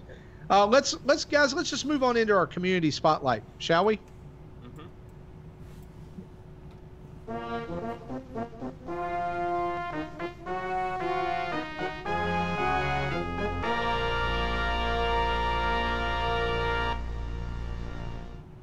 I always love that music. It sounds so regal and it's fanfare-y, because it is a fanfare, right? I mean, it's great. I love the fact that the music's back. That was the one from Mother, right? Mother 3? I believe so. We'll have to ask Zach. Yeah, Zach will know. Well, hey, he's the answer guy. All right, guys, I'm going to pull up. Earlier today on Twitter, we asked for some just some podcast questions, podcast topics that you would like to hear Jared reading. I think we have accomplished his at nothing just go. He says, feel free to spend the whole podcast on Smash. Check. Accomplished. It's a bug hunt man. Ask us this. What is your favorite spin-off series to one of your favorite franchises? Or maybe not so favorite franchises? I want you guys to go first on this one. I got to think about this one too. Our favorite spin-off from a... There's one that's really easy to say. Actually, two that I think would be really easy to say for me. Number one would be the Mega Man Zero spin-off from Mega Man X. But the other would be Luigi's Mansion. I think for me that's it. Like, that gave a dimension and a depth to the character of Luigi that has been fantastic, and both games are just an absolute treat. With different playstyle, really. I'm really excited to get to go back to Luigi's Mansion on the 3DS when it comes out, when they do the remaster. You know, the reason why I said to go first is because I was thinking about this. It's a really tough question because everything in Nintendo is a spin-off. Mario's a spin-off of Donkey Kong. Mario Kart's a spin-off of Mario. So this could go on forever. Right. So kind of going in the non-Nintendo territory, I guess I could say the Persona series, which is a spin-off of Shin Megami Tensei. You know, I enjoyed at least 3, 4, and 5, and then of course we have Persona Q and the upcoming Persona Q2, which is a spin-off of those. So we have a spin-off of a spin-off. Oh. Yeah, and that's some Lost level stuff there. Yeah, it really does get hard with the spin-off thing because everything is a spin-off. Like, I wouldn't. So we're not going to class like other series that are now bigger. So Metroid Prime is not a spin-off of Metroid. It's a series. Yeah, that's canonical. I'm gonna please a lot of people out there and say that Metroid Prime Federation Force. I really enjoyed that game, and I think that it got way too much flack, way too much hate. People jumped on the bandwagon, said nasty things about it, and you know what? It was a good Prime game. It's a good game to play co-op with. If you're a fan of Metroid Prime and you just got on the hate wagon, then you completely missed out because it's got tie-ins to Metroid Prime. There's hints at the next story. It was good. It was really good. John Blanco says Captain Toad. Captain Toad, oh yes. Oh, that's awesome. An excellent choice. Absolutely. Yeah. I like Hyrule Warriors as well. Hyrule Warriors is an excellent choice. Yeah. Yes. I'm still waiting for my Mario Warriors game. It's gonna happen sooner or later. I can't wait. Maybe it's you know, like an army of Yoshis or something. I don't know. Michael Burgett asks us this: on the scale of high hopes to low expectations, where does that Smash Direct fit in? And we didn't ask that earlier. Where does that land? Let's say high hopes is a 10 and low expectations is a 1. Where does this land for you, Gary? Is this for the game after seeing the Direct? No, where does the Direct fit? Like, what did you think about the Direct? Overall, I thought it's good. I mean, the fact of the matter is, Smash is Smash. Smash will be Smash forever. I've played this. I've played it already, so I know what it is. It is the ultimate version of Smash Brothers, and all they're doing is making it even more ultimate. So I'm probably the wrong person to ask, really, having had some hands on with it, but it's awesome. Yeah, I don't know what else I could say. From my point of view, as not a fan of the series, I did enjoy the Direct. It was fun. It was informative, and it was fun to see the fans' positive reaction to it. So I'd probably give it a 7 or an 8. My son, based on his reaction to it, would probably give it an 8 or a 9 because he was looking forward to it before yesterday even happened. It's a day one purchase for him, and this didn't change that, and probably nothing will. Yeah, and I don't think they could do anything that would change me buying it day one, but on a scale of like ultimate hype to that turtle thing from Xenoblade Chronicles 2 talking for 30 minutes in the middle of a presentation about their thing. Oh, so good. This definitely is oh my gosh, hype. Like it's a 9.5 for me. Like I was on the edge of my seat. They started on the right note. They moved quickly through things and ended on a high note as well. They don't get the extra 0.5 because no Waluigi. There you go. To make this question even tougher, let's take out Direct and insert trailer, and let's take out Smash Bros and put the new Labo kit in. Because that's a tough one. What? Like, it's the same question, but with the new Labo kit trailer, because that made that look amazing, but I guarantee that it's not going to be so amazing. I will tell you this right now. I have already had the conversation with my children that no more Nintendo Labo will enter our house. You say that. You say that. No, we don't have the room. We're legitimately out of room for video game peripherals and cardboard. I mean, I've had mine since May. It's still in the box. Yeah, we're not going to get that. Here's what I wish I had known. I wish that I had known that was coming out before the robot suit. Yes. Yeah. And I would have waited, and I would have bought this, and I would have bought that instead of the robot suit, because I've got the visor done on the robot suit, and the rest of it's sitting in my bedroom gathering dust.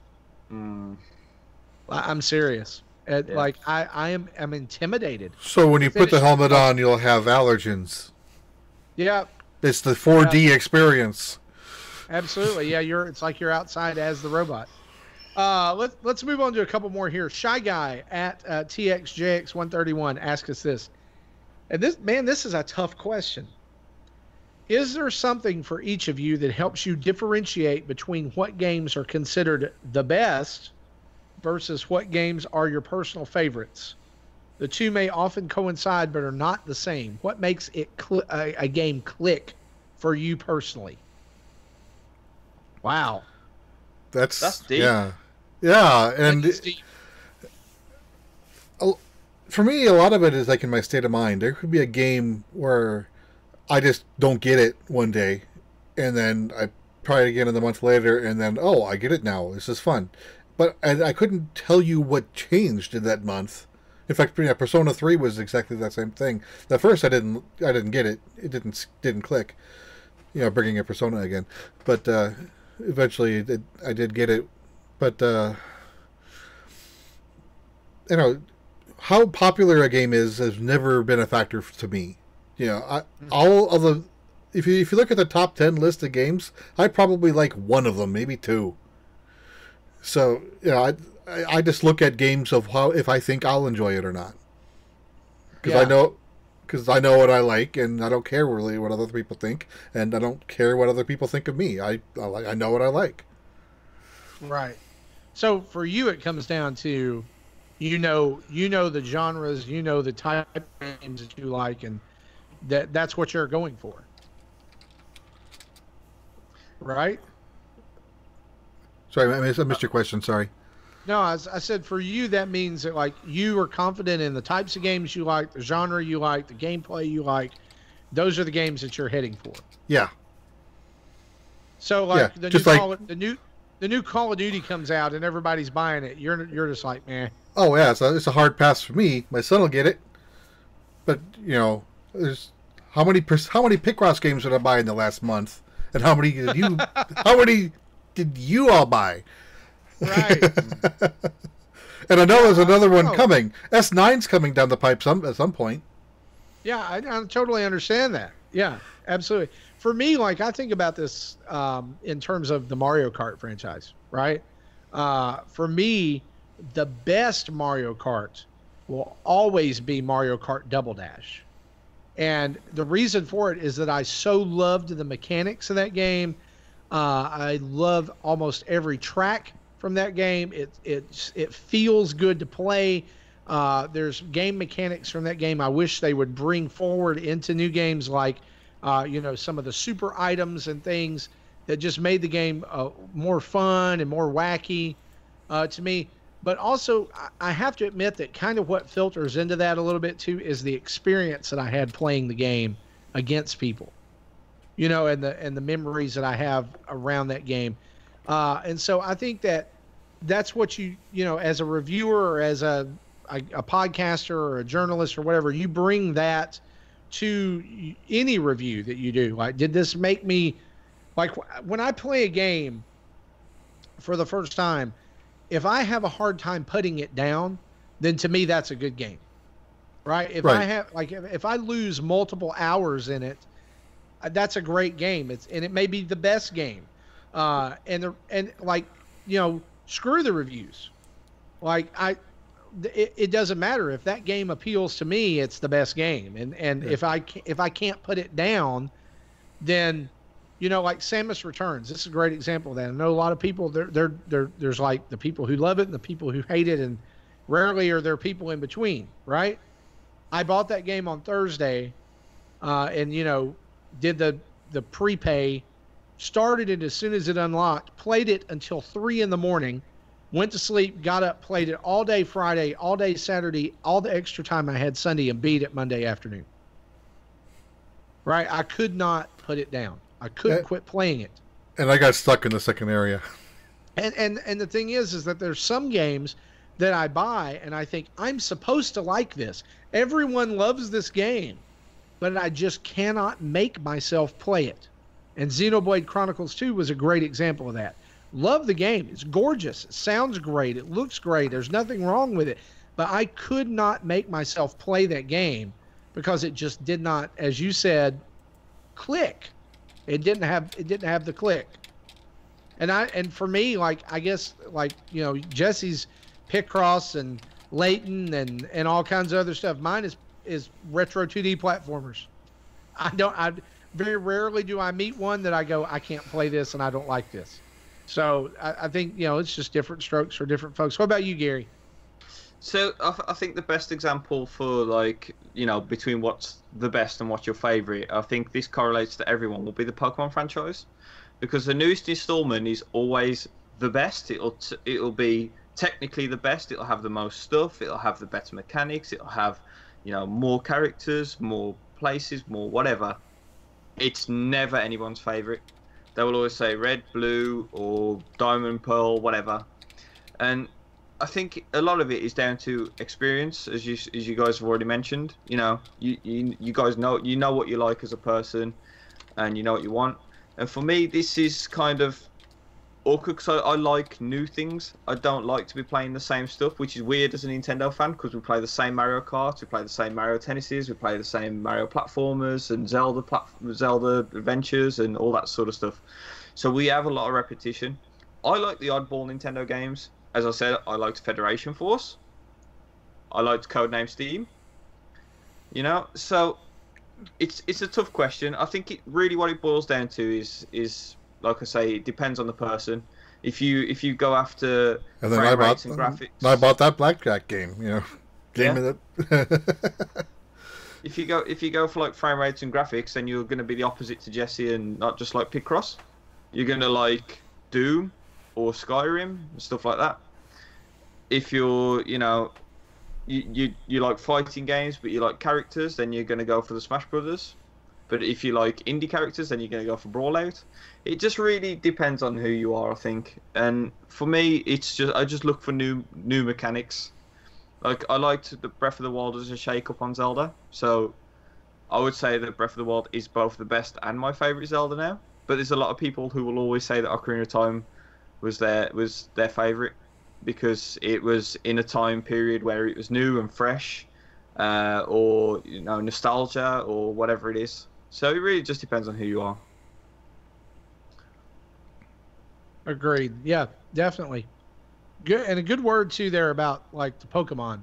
I hadn't thought about it that way. That, you know, technically it's the best, but it's not what everybody considers to be their favorite. Yeah, I actually like. It's like Mario Kart 8 Deluxe. You know, I made a comment about Double Dash being the best Mario Kart game, and somebody's like, "Oh, I think you forgot to mention or meant to put Mario Kart 8 Deluxe." Mario Kart 8 Deluxe is perfection. Is Mario Kart perfection, but to me it's not the best. Yeah. Double Dash will always be the best. And with Pokemon, the best to me was Black and White. How many other people will say that Black and White are their favourite? And for me, it was my favourite because it was the different one. I was gonna say, was Black and White your first? No.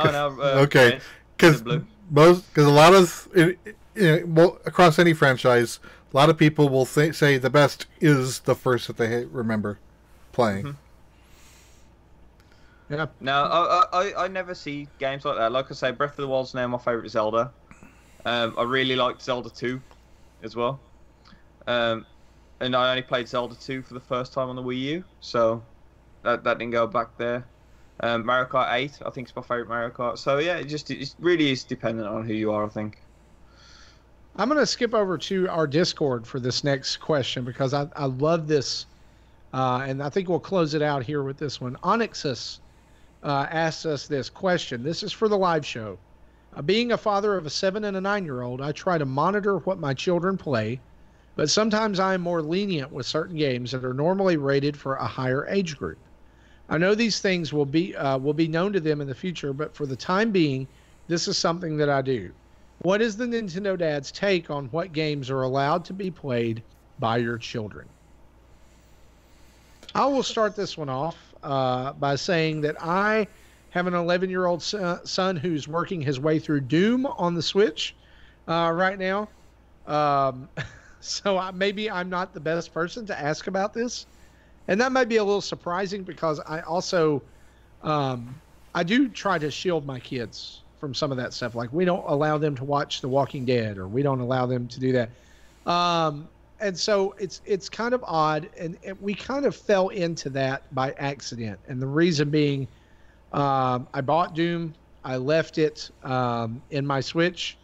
I don't use the parental controls app because I find the internet connection thing, having to input your code every time, just a little over the top.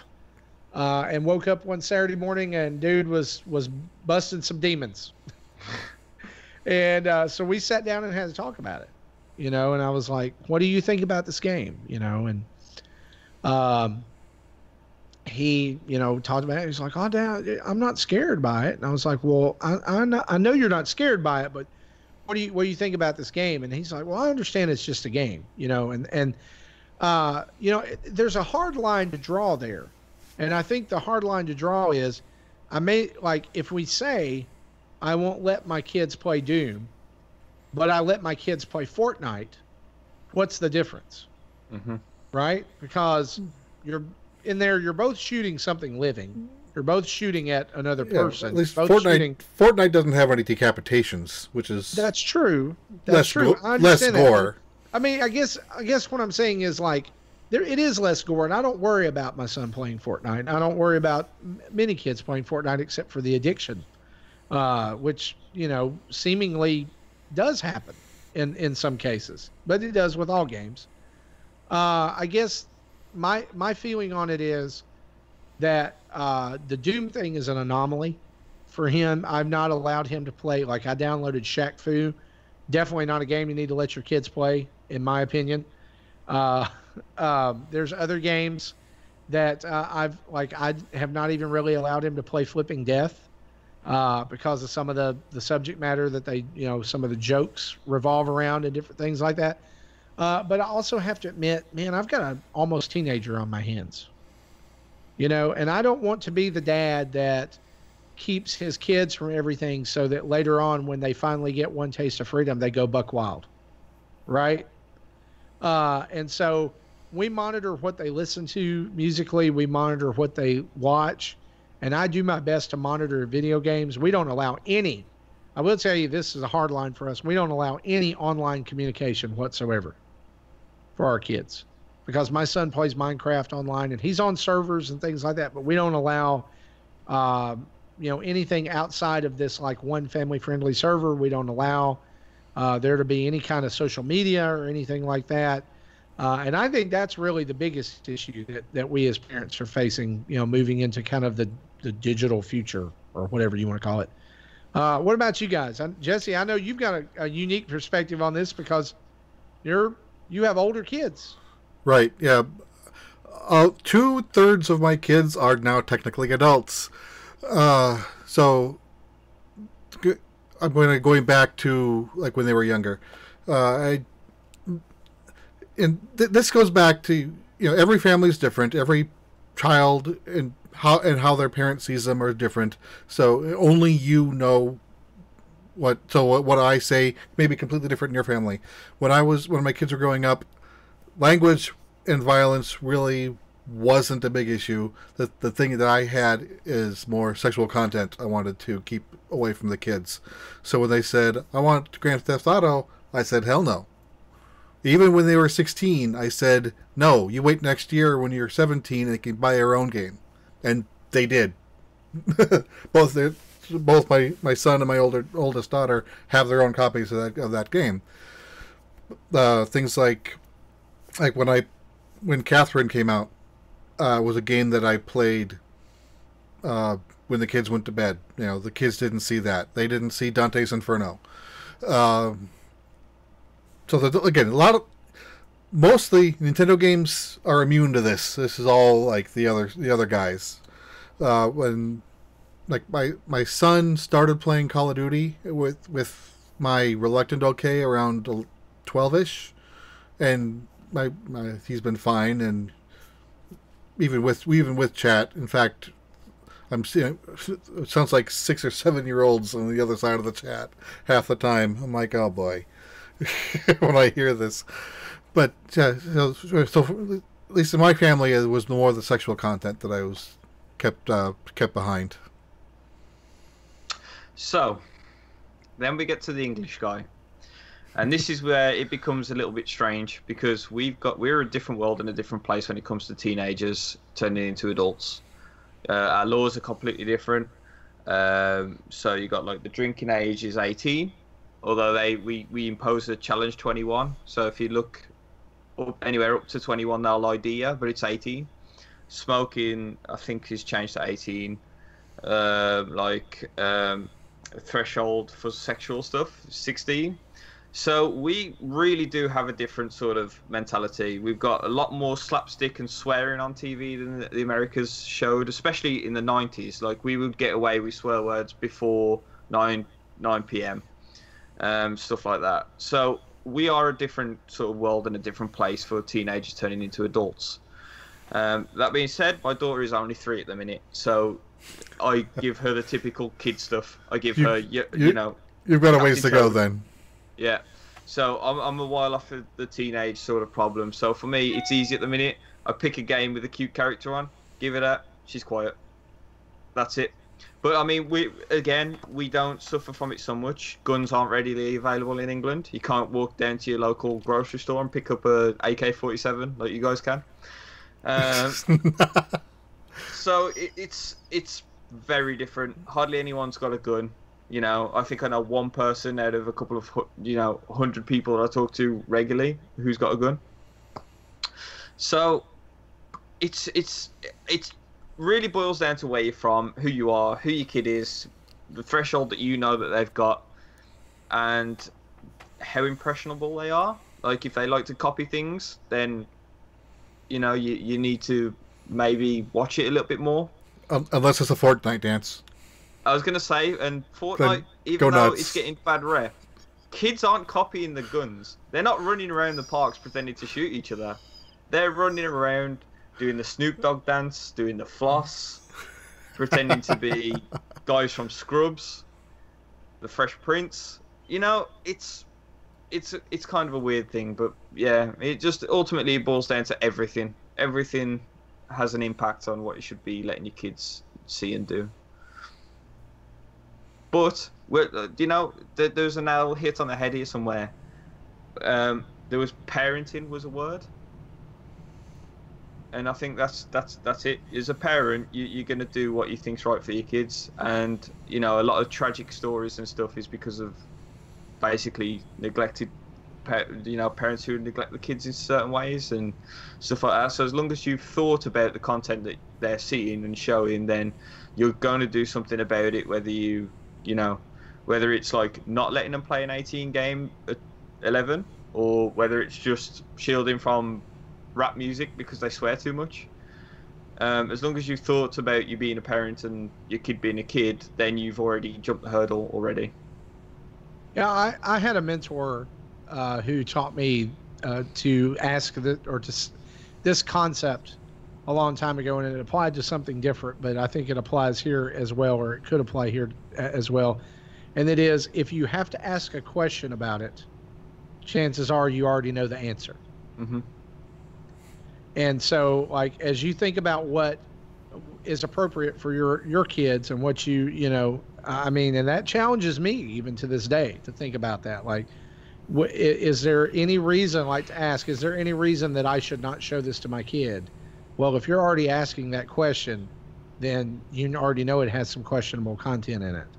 And the idea becomes, how much am I willing to allow that to show, knowing that this could make an impression, and not an impression like you were saying, Gary, you know, along your lines, like they're not out copying this or doing this. That's, I mean, that can happen, but the impression of, is this going to scare my child? Is this going to cause them to be afraid? Is this going to give them anxiety? Is this going to, you know, and like, I don't know if you heard this, and I may have talked about this on the show a while ago, but my son played through Minecraft Story Mode, the first, you know, the first season on PlayStation, and there's a particularly sad scene that happens about halfway or at the end of the 5th chapter, where your character, who has had a pet pig with him the entire time, the pet pig gets killed by like you fall, and like the pig doesn't survive. And my son sat down on the couch and wept because he was drawn into the story, and because he was, you know, he felt connected to that. And I was like, man, first thing I thought was, man, good job storytelling. You know, good job Telltale on that. Great storytelling. But the second thing, that was very brief. My second immediate thought was, man, what a tender heart my son has.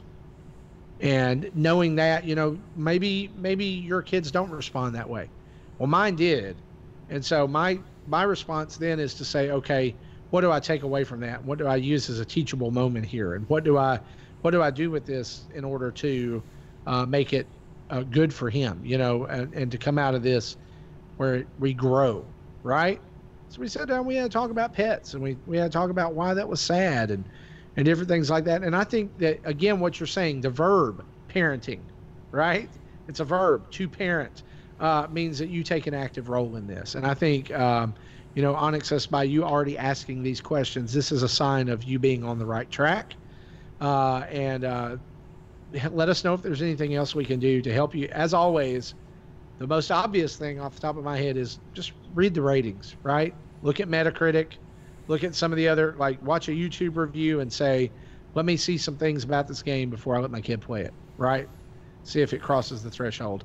And maybe, you know, have a discussion with your significant other about what that threshold is in your home. Because it's better if 2 people are on the same page than 1. Mm-hmm. Absolutely. Well, guys, we're going to wrap up this week's episode of Nintendo Dads with that. If you send in a question or a comment or a topic and it didn't get on this week's show, come back next week.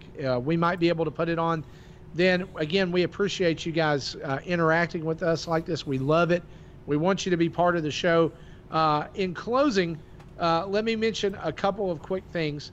And that is that you can follow us over on Twitter at Nintendo Dads. You can like us on Facebook at Nintendo Dads. Basically, all of our social media is at our name, Nintendo Dads. You can email us, if you still do that, at nintendodads.com, or I'm sorry, nintendodads@gmail.com. Watch us over on YouTube at our channel, Nintendo Dads. Or, you know what? Call in and leave a voicemail. And I promise you, if you call in and leave a voicemail, Jesse will check his email and he'll get it this time.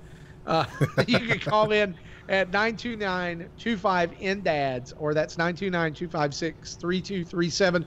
We'll play your voicemail on the show, and we'll answer your questions or make comments about what you say. And if you want to buy any sweet Nintendo Dads merchandise, go over to tiny.cc/Nintendo Dads store.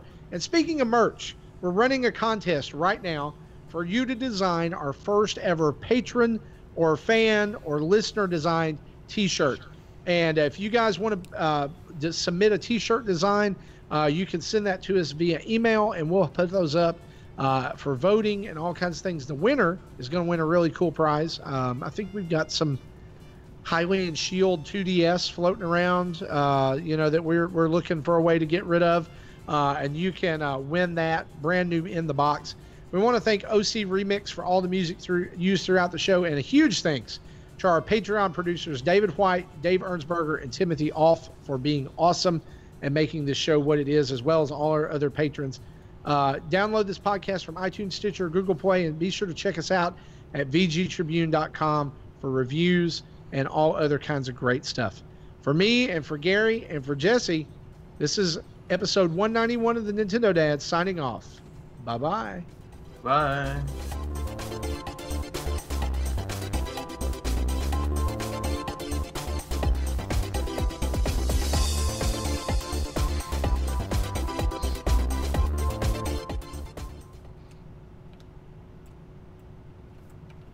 Thank you for listening to Nintendo Dads. I love it. Wobble Puppet? Wobble Buffet? There it is.